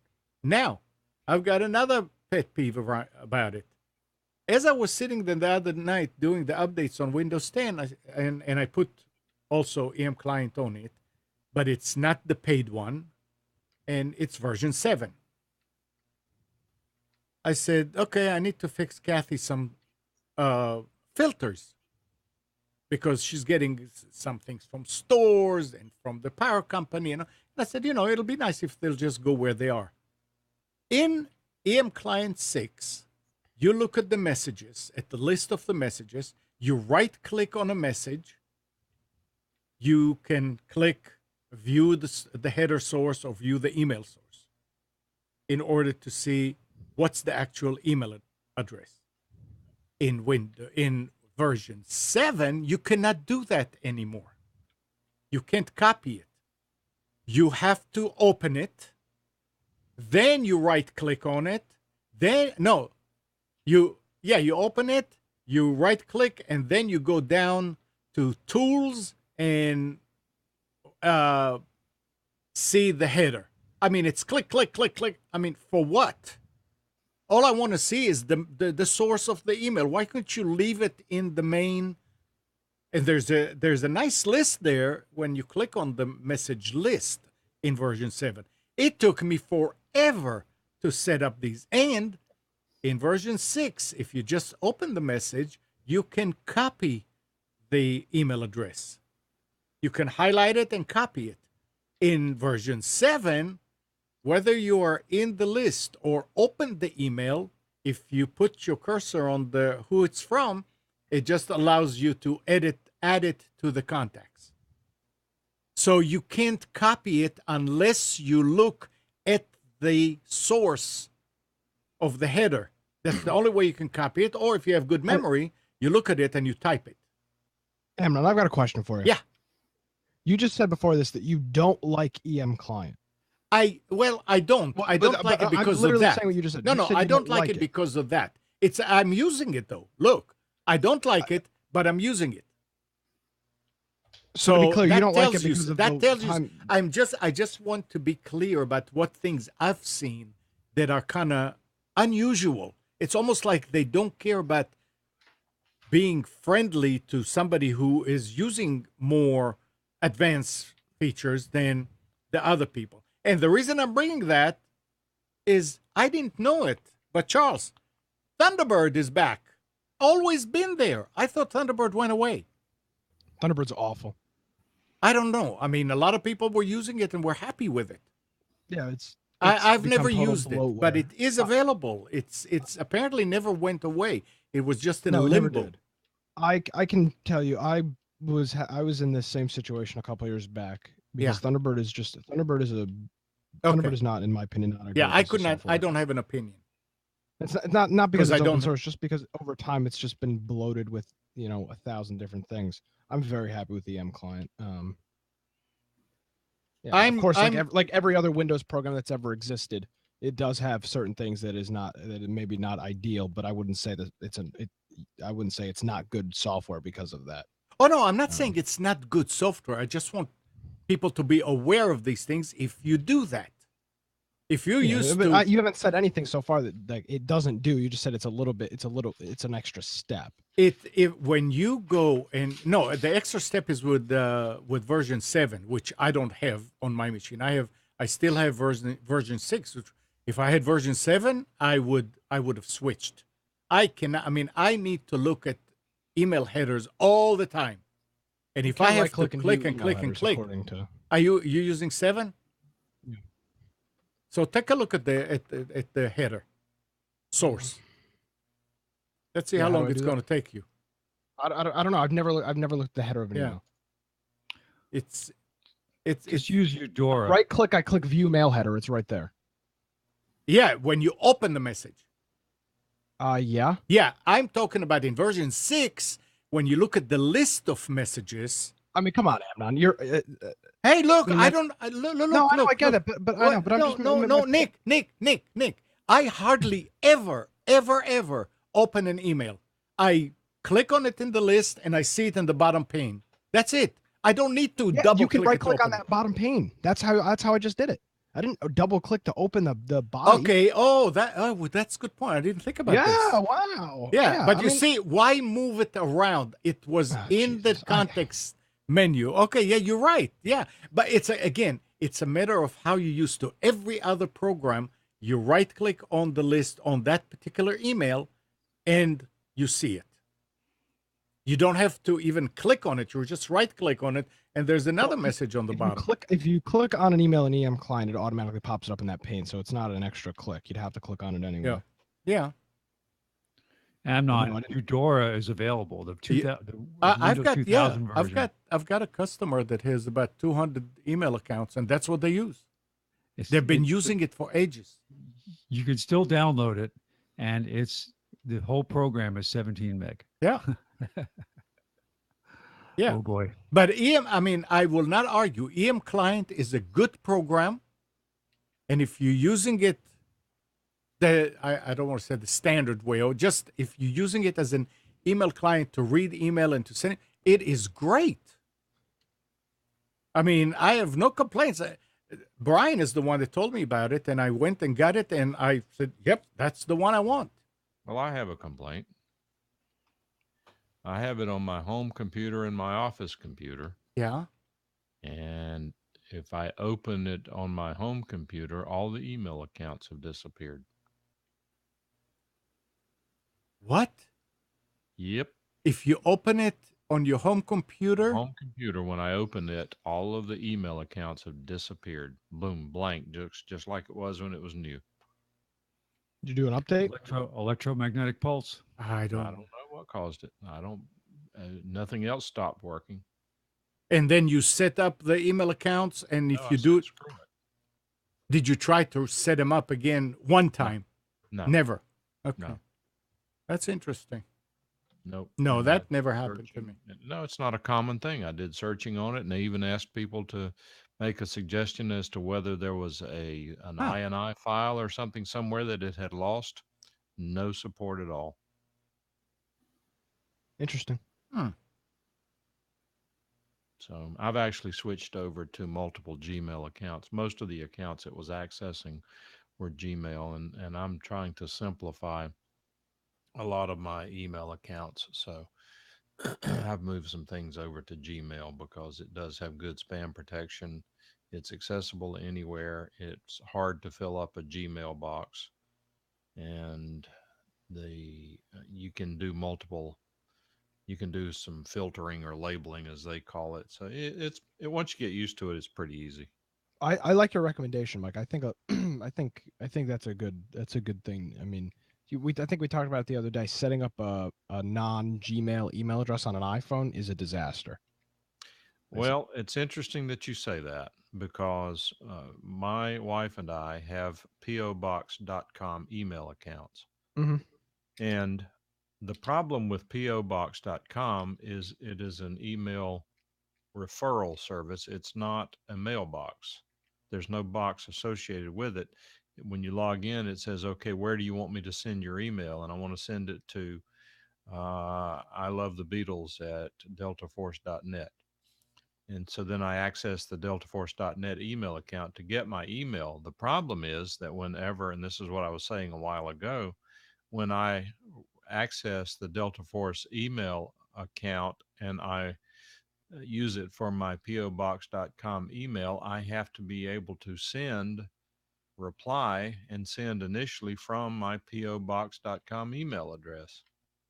With spam measures getting where they are, that's harder and harder to do. Mm. So what I'm getting to is that what I did is I came up with a system of using a Gmail account in the background so that the PO box was an alias for the Gmail account. And on Gmail, if there are some tricks that you can use to cause it to instead of saying sending on behalf of, it just looks like it came from that original account. And there are ways of doing that, but it's awkward and it's easy to run into a problem. So my wife for about a year, she has not been able to send PO box email on her Android phone because of some screw up, and you get it working and then 2 days later it stops working. So I don't know what the problem is. Well, anyway, last week they've got a fairly new service from POBox.com. It's an IMAP service called MailStore, MailStore. It's just an IMAP mailbox, but it works with PO Box. They're hosting it. And it's $50 a year for a 50 gigabyte email account. So I installed that on her phone, which is IMAP, and it's working perfectly. Yeah. I think Mike, you'd probably back me up on this. We've been using a lot of Google Apps email, and that's a phenomenal product that Google's got. You're talking about the paid product where you have the ability to control things. Yeah, $5 a user, I think, is something like that. Yeah. So I think the days of free email for anything other than the simplest accounts, those days are coming to an end. Yeah. I mean, nobody's really competing with Google in terms of web usability and stuff. You get Outlook and Yahoo, but they're so littered with spam when you open the account, it's just nasty. Not unless you're doing what Gmail. Amnon does, where he's sitting there and monitoring spam all the time. You can't. It's really hard to manage your own email server. Gmail doesn't have any spam. Oh yes, it does. Sure they do. Oh, I'm sorry. You mean nothing gets through? It doesn't have spam protection. No, it has great spam protection. Yeah, it's unbelievable. Yeah, I wish we could use it. We can't. They won't sell it anymore. They used to sell it, yeah. But there was talking about Google. There was an article that said that Google today is as a monopoly as AT&T was in 1956. Now I don't know how big a monopoly they were back then. As who? AT&T. They were absolute monopoly. It was illegal for you to hook up anything to your telephone line. Oh, they were, yeah, and that was worldwide for wherever their footprint was. Yeah. That's why they had the bust up, was because of the domination they had over the United States and some of Canada. Yeah, but that was when, in the 80s? 84. Yep. Yeah. They're talking about 56. I don't know what was in 56 that was so like they reached the peak, or I don't know. Amnon, you have no clue how tight their monopoly was. Hmm. If if you wanted to hook an answering machine to your telephone, you had to get it from AT&T. Yeah, I remember those days when I got the first one that was reel to reel. I had to call them and they had to check it and make sure that that it's not gonna. That was in the 70s. Ringer Right. equivalents. But see, that's after they started allowing you to connect. Yes. Yeah. Yeah, Okay, I before see. that, it had to be their product. It's the only speakerphone available was their speakerphone. And they had to put an NID or network interface device on it. They were forced into doing that to allow other people to connect things to their phone because it had protection diodes and things in it to keep the line from being dangerous to their poll workers. They said it really was just an economic thing. Yeah. The safety was a secondary benefit, but back in the old days, we were in the radio business in the 60s, where radio stations have lots of ties to telephone lines. And of course, I naturally would hook things up all the time. And because I'd call the phone company, how do we get, well, that's $14 a month. Well, we're not paying that. Well, yeah, you are. You're not going to have it. And I said, well, we'll see about that. And it even got to the point that for a number of years, we got to know the telephone repair guys. They would come out and they would see what I've hooked to it. And they'd say, Mike, Grin, I've got to disconnect this. I say, absolutely, pull it loose. And they'd pull it loose, and then they'd fix the problem. They'd leave, and I'd connect it back, and life was good again. And so it was just nonsense. They knew it was nonsense. But to their credit, now I will say this for you young'uns, I will say this, that the quality of the telephone service and the telephone call back in the 60s and 70s were so far superior to what they are now. It's laughable. You get the old 2500 style telephones, the old push button telephones connected to a copper pair with a line with no noise on it. I mean, there was nothing any better than that on a telephone HD. call. Today Now, it would wasn't HD, but it was the primary benefit was signal to noise ratio. Now, whenever people call in on cell phones, it sounds like crap.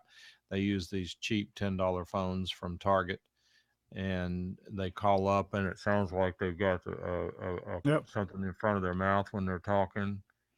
I mean, it's just I'm sorry to see it go down as much as it has, but I certainly would accept the change for being able to do things that we do now. And I would argue, and this is just a pet peeve of mine, but I would argue that AT&T, for example, right now is very much trying to get out of the telephone business.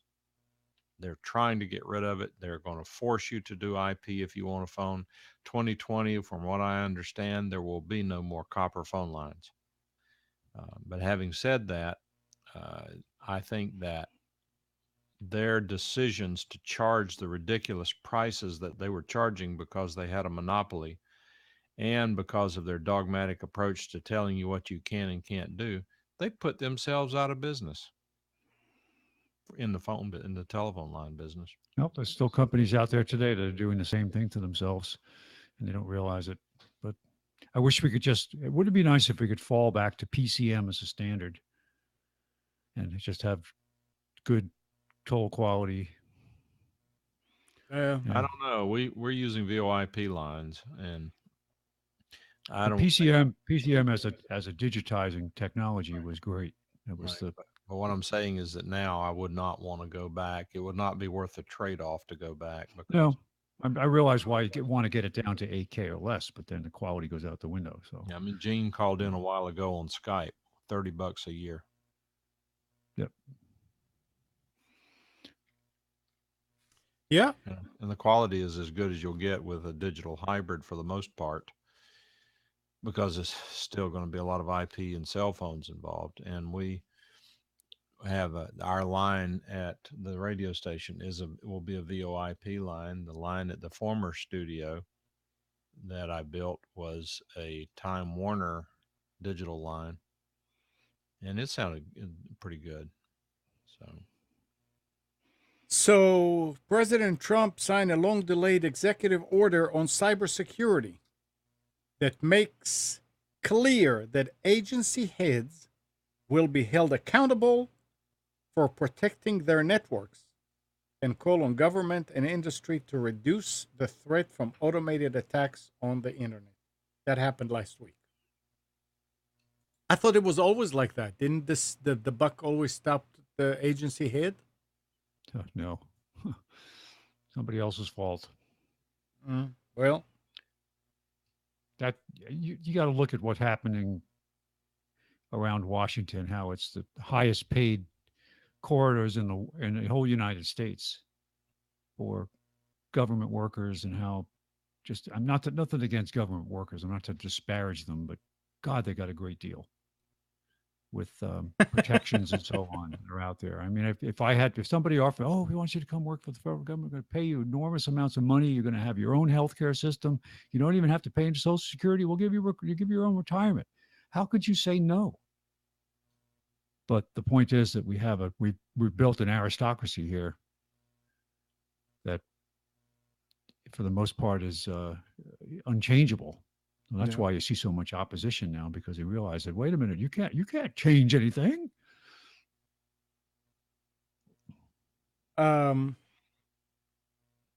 If anybody's using Kaspersky, out of the Senate Intelligence Committee hearing, top-level chiefs all gave thumbs down to Kaspersky antivirus software. This could destroy a very successful Russian company.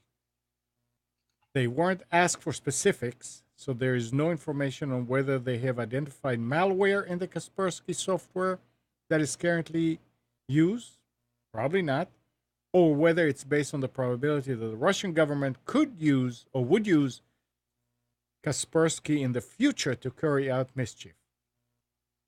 This is a case of Russia's hacking exploits resulting in blowback to its own legitimate industry. Kaspersky's always been had good software. Wait, what did you say about? You said something about Russia's what could hurt legitimate companies? Oh, it says that this is a case of Russia hacking exploits resulting in blowback to its own legitimate industry. I mean, that doesn't make any sense. I mean, what? I mean, if the United States started using Windows or Microsoft products to do mischief, and then the world is saying, okay, we're not buying any more Microsoft. It's the same thing. It's you don't think Microsoft's probably doing, or the federal government's doing stuff with McAfee and Windows Defender? I mean, are you kidding me? We don't know about it, so maybe they do. Well, I can guarantee but here something came out. Yeah, what you Who the don't hell's know. I mean, are people really going to go and switch their antivirus because of this? Well, they're not going to use antivirus. I mean, Kaspersky antivirus. Or I mean, if you listen to what they say, and a lot of people after this particular attack may drop Kaspersky and go with something else. It may. I don't know. It's just interesting that they singled out one brand of it's not even one brand. It's one utility. It's what? Come on. This is nothing but political BS. Well, yeah. It's all hysteria brought on by this made up crap about Trump being tied into Russia. Yeah. I mean, it's just it's all part of the agenda, and anybody who buys into it's just getting sucked in. I mean, that's my point. Russian hacking efforts are affecting legitimate hacking efforts of what? I mean, the U.S. I mean, case in point, these 150 countries that are now affected with this malware is all because of the U.S. government, because of freaking NSA. So yeah, what's the comparison? Yeah. It's the same freaking thing. So I've got a tip. Don't buy NSA software. Yeah, I see what you're saying, Nick. Yeah. It's ridiculous. But any software you have has an NSA component to it. Yeah, it has to. Got a backdoor, including Apple. Specifically, Apple, I would say, not even including. Well, guys, I got to run. All right, Spence. Thank you. Have a good Oh, day. boy, And yeah. Mary. Happy Merry Mother's Day. Merry Mother's Day to you Mother's too, Spence. Bye bye. Yes, absolutely. All you mothers out there, Merry one. congratulations. Take care, Thanks, Spence. Spence. Talk All to right, you. take care. Yeah. Bye bye. Bye. If anybody is using Handbrake, Oh no. anyone who has downloaded Handbrake on Mac between May 2nd and May 6th need to verify the SHA-1 256 sum of the file before running it. Too late now. Anyone who has installed Handbrake for Mac needs to verify the system is not infected with a Trojan. You have 50-50 chance if you've downloaded Handbrake during this period. If you see a process called activity agent in the OS X activity monitor application, you are infected. Handbrake is a popular open source video conversion tool. The team hasn't issued any advisory. They said that they're Macs don't get viruses in. Yeah, I no, don't know no. why you're circulating this crap. Fake news. they're fake news. They said that their mirror server was compromised. Yeah, that's pretty common. Yeah. So they just put it out there. You know, see, it's nice though. Handbrake, as people, if people aren't familiar, Handbrake's an open source media encoding or transcoding application. It allows you to convert different types of formats and so on and so forth. I would venture to say that most open source developers would probably just not say anything about it and just be like, oh no, not our problem. We didn't do anything. Yeah, I appreciate when, especially when open source companies come out with this stuff. There's a lot of shitty stuff going on in open source. Watch your mouth. I think Microsoft is running out of words, names. You know what's the next update, major update to Windows 10 is going to be called? What's the latest one called? The creators update. So the next one is going to be called the Fall Creators Update. Oh, beautiful. That's what they announced. I got to tell you, Microsoft is not winning a lot of favor with me. They're doing some really stupid stuff, particularly to Skype.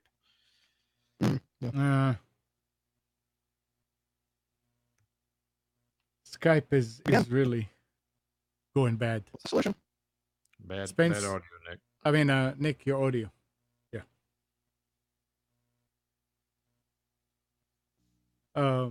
Yeah, it's when I have to use it here for guests, oh boy, you can watch it and see how it's syncing and coming back out of sync and syncing and coming back out of sync. It's bad. But what can you do? What are you using it for, Mike? Skype? Yeah. Really? No, I mean, not for fun. For are you talking about using it with the radio for audio? No. That too. But you don't have the video problem because there's no video involved, right? I rarely turn. I mean, like when Sean, Nick, and I get into a discussion, which we've actually switched over to a new application. Have we talked about this before, Nick? No, I don't think on the show. No. Why don't you go ahead and talk about it? We're running out of time, but this is actually a very good tip. Tell people what we're using. Yeah, I'll finish up with this. This is a pretty useful app. It's more for team collaboration than it is just general messaging. But it's a service that goes by the name of Slack, and it's a lot of companies, I would imagine, are still using email to communicate with each other. And while that's fine and dandy, if you have a whole bunch of information going back and forth and you need to communicate with 5 or 6 different people at a time, emails become a colossal pain to deal with and manage, trying to find old emails, trying to make sure you reply to all, and so on and so forth. So we're using a service called Slack that is pretty much it's our own private chat room, our own private Skype, and what you could do is create a whole bunch of sub channels inside of it, and you're able to collaborate or communicate with different people in your organization. I don't really know of a better way to describe it than that. It's not like Skype because it's not an open messaging service. You have to be invited to join a company's group, but it's a fantastic tool if you need to collaborate with a small group of people. So you cannot go and download it and set it up. I mean, with Skype, you also have to be invited to Well, join. you don't have to be invited. You can create an account. You can create an account on Slack. But for example, if Phillips and Company has a Slack, I can't join it unless Mike gives me Right. registers me an account on his end. Unlike Oh. Skype, you can make a Skype account and send anybody a friend request. It's not really like that. Okay. So it's really meant more for team-based work. But if you're working with a group of 4 or 5 people and you're using email to communicate right now, I would recommend checking out Slack. I think Mike would agree with this statement. It has drastically improved our workflow. Well, let's explain what that means, because we're involved in Nick and I are involved in a business enterprise. Nick is in New York. I'm in Cary. 3 of the principals in Raleigh. 3 of them, or 2 or 3 of them, are in Wilmington. We're in touch 24/7. If I want to send one of the partners in Raleigh a message on Slack, it'll show whether he's active or not active. And if he's got it on snooze, this is sort of interesting. If it's snooze and I send him a message, it'll say, okay, Johnny is on snooze. What do you want to do? Click here if you want to override the snooze and send an emergency message, which you never do. Because what happens is, even when he's on do not disturb, it still shows up in his account. It just doesn't ding him or bother him, as far as I understand how it works. Mm-hmm. But having said that, when Johnny first told us about it, I said, kind of like another one of them said, well, here we go again. We're just going to come up with another tool that we're not going to end up using. And it has completely altered the nature of the organization 100%, even to the point, I have to be careful here, even to the point that one of our team members never shows as being online and does not always respond in a timely fashion, to the point that if this person doesn't get the game up, the person is either going to have a stiff talking to or is going to be replaced, because it has become an essential method of communications. Example, Nick has it set so that, because Nick does all the programming of the station, and so all the screw ups are Nick's. Yep. And so what he did was we set up a silence sensor. So if there's dead air, Nick, the service sends a text message to one of the groups. So when that text message or email, however, I don't know how he did, he figured it out, but whenever it sends that message to the group, 3 of us get it and can respond immediately. I mean, it works extremely well. So give me a second here, Mike. I want to this is a screenshot I pulled. So this is what Slack looks like. So down here, this is all the users that are in the Slack, and this is a direct message. So this is similar to a Skype, a two-way conversation. Mm-hmm. I could send a direct message to Eric in this case, and it would just be a private conversation between him and I. Above that, these are the channels. Now, the cool thing about this is, for example, if Mike is not interested in sales at all, he has no part in sales, Mike will not be in the sales channel. You're only in the channels. So it's like the groups in Skype. Well, it's only what you have a vested interest in. If Mike has no interest in sales and will never put any input into sales, there's no point of him being in that channel. So the nice thing about this is, unlike an email thread, you only get what you need. If you're only in marketing, then you don't need to be in technical support, because it's a useless channel for you to be in. And there's permission controls for all that. There's private channels that nobody can join that we've got a couple set up. It's just really cool how that all comes together. Like on the technical channel, there are only 4 of us in that. And it allows us to get into the heady stuff that there are other people not only wouldn't understand, they don't want to be bothered with it. Yeah, like our silence notifications at 2:00 in the morning. So, in other words, everybody installs it on their computer And phones. Or on the website. And They have a phones. great web interface. but that means that you have to stay connected to the web interface. Yeah. But Which if is you, which is nice, because if you think about it with Skype's web interface is awful. If you have a 9 to 5 that you're not allowed to install programs on your computer, you can Okay. use the web interface or That's a true. Chromebook. It That's works true. fantastic.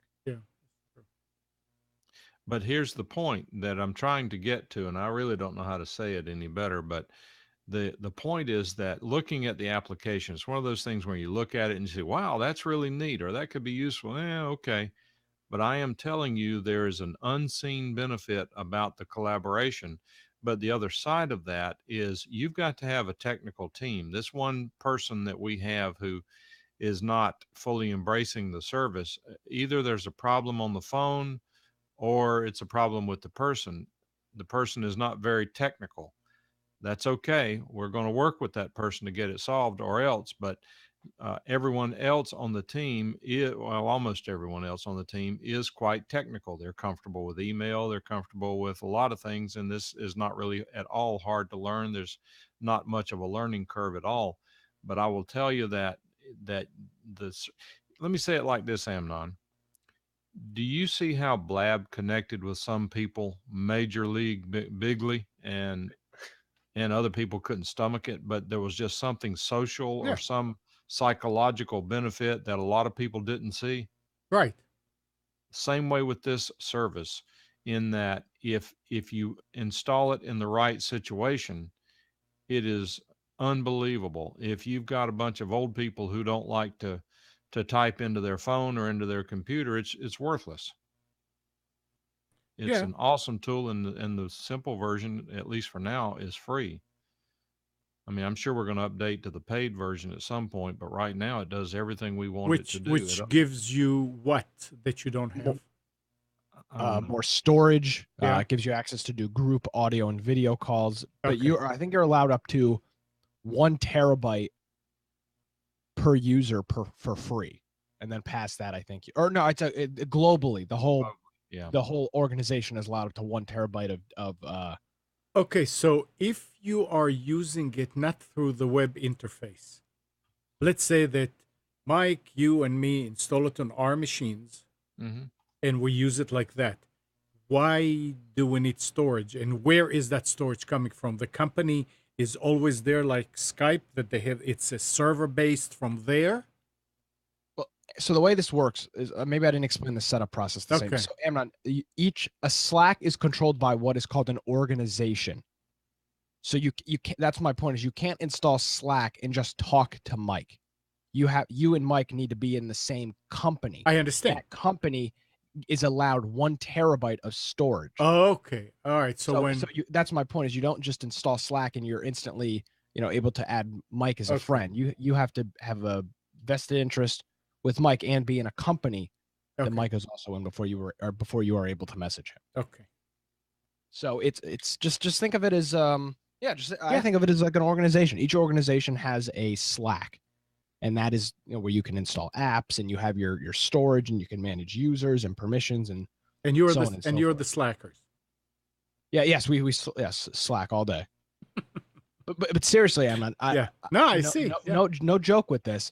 I would say we would probably be, Mike, 2 weeks behind if we had never adopted Slack, maybe even further.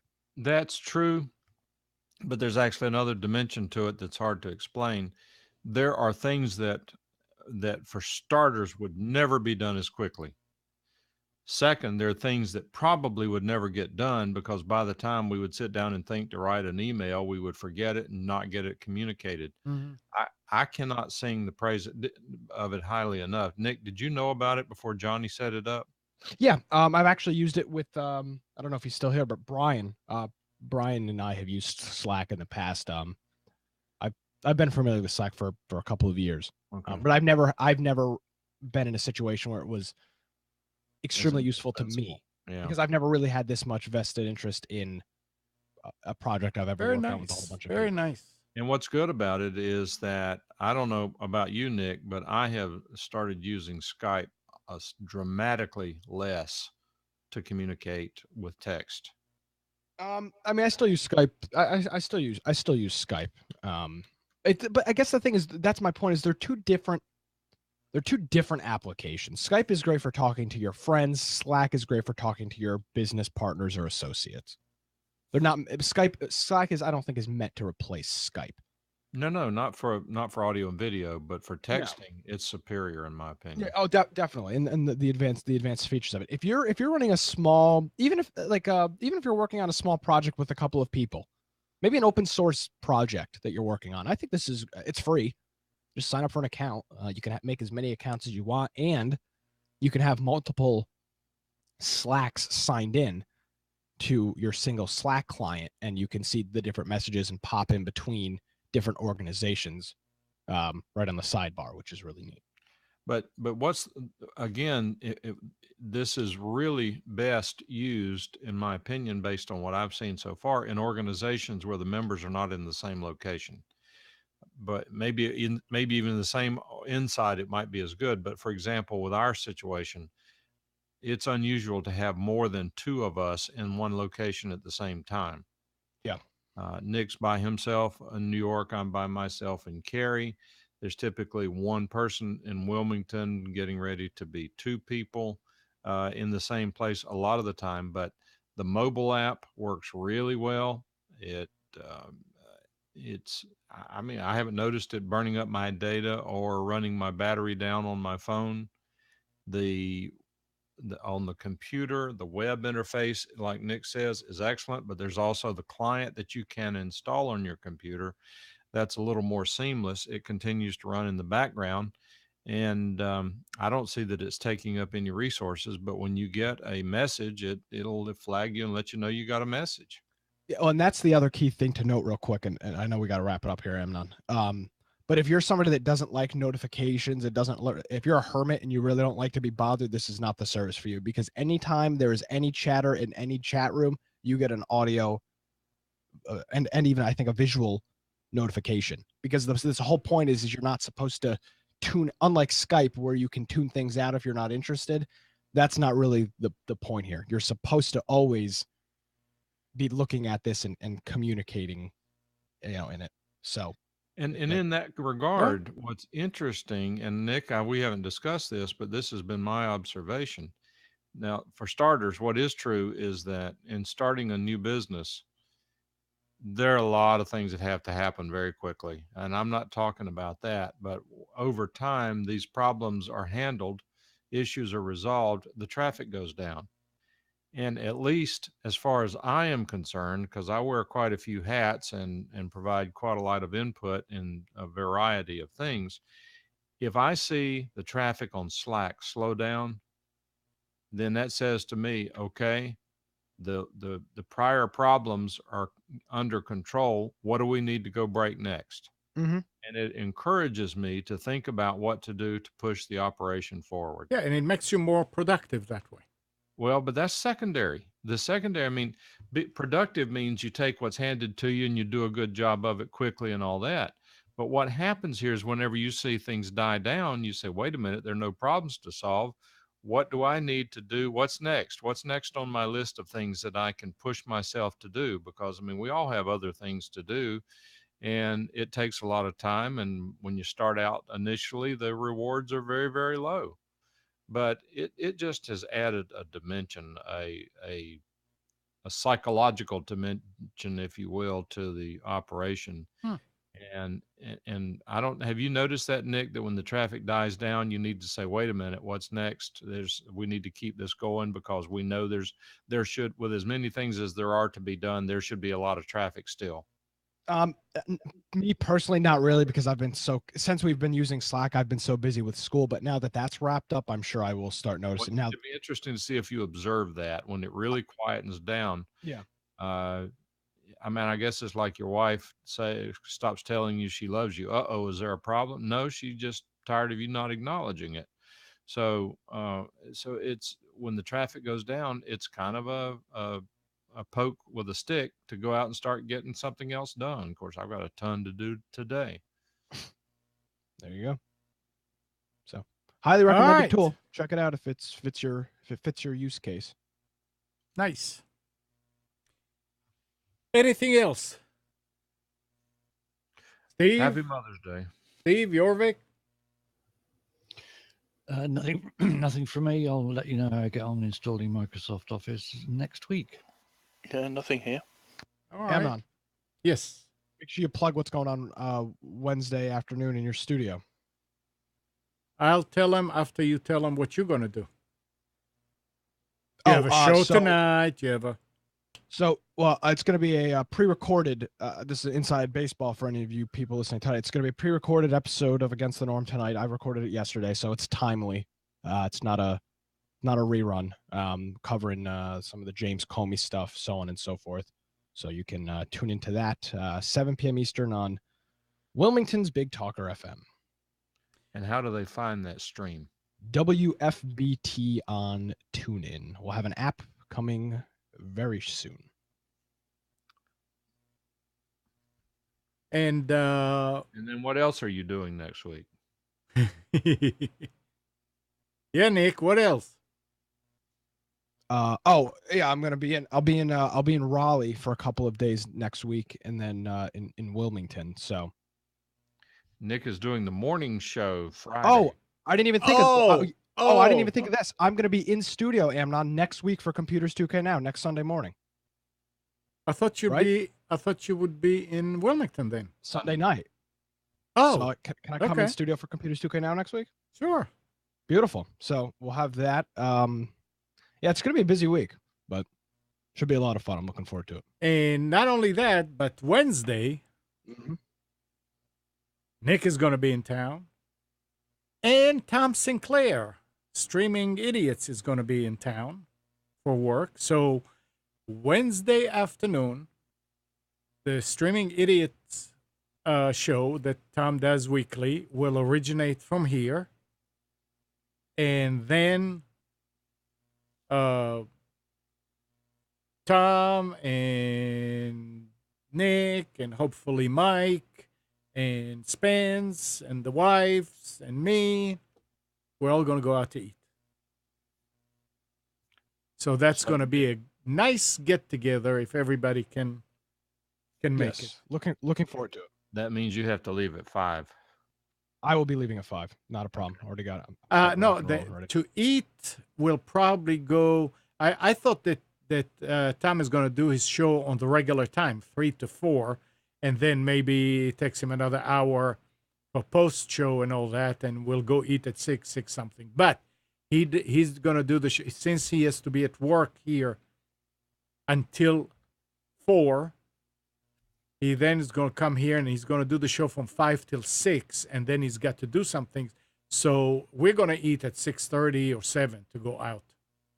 That's fine. Nick has got about a 10-hour drive, but he's never driven it before, so he doesn't know about road construction or anything that can slow him down. But we figure that if you take a 10-hour prediction, give it 12 hours, we hope it should be doable. Yeah, it should definitely be doable. Definitely. Well, you say definitely, but you get around some of those. Yeah, true. All it takes is sit in traffic. all it takes is one accident, and you stay in place for 4 hours. You know. I was driving back from Washington D.C. one time. There was an accident in Petersburg, Virginia, and it took us 4 hours to get past it. True. True. Absolutely. Well, true. hopefully that doesn't happen, but They'll be all right. Yep, it'll be good. So all right. A lot of cool stuff coming. We'll see you next and week. I wish that Steve and Mike and Jorvik were here too, because we could all Well, go. I'm in. I'm not. You're loaded. You're invited, guys. Well, if it was possible and I like traveling, then stands a very good chance that we would be there too. Okay, your mic is way loud. Sorry, I leant forward then. I don't know why. No, something's bad wrong. Oh, okay. I can hear your eyes blinking. I mean, it's like 4 times too loud. Well, I don't know what's going on there. Okay. I'll fix it for next week. Okay. All right, guys. Well, Toodaloo. thanks. Happy Mother's Day to all the mothers out there, of course. Yep. And good morning, Kathy, Hannah, Nabil, Mac, Norm, Katie, and Donna. Thank you, everybody, for tuning to Computers 2K Now. We hope you enjoyed and maybe learned something from our time together. Remember to practice safe computing. Back up your hard drive. Update your virus scanner. We'll be back here next Sunday at 9. But you can always reach us at Computers 2K Now. While you're at it, like us on Facebook and subscribe to our YouTube channel. See you next week.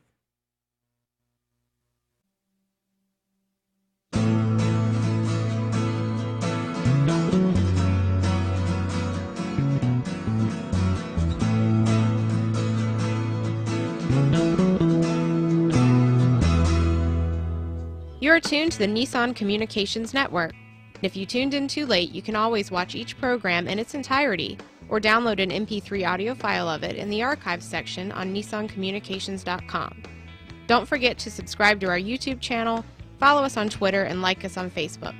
Sponsored by Atomos.com, makers of quality video recorders and converters, CarolinaApparel.com, and DeltaForce.net.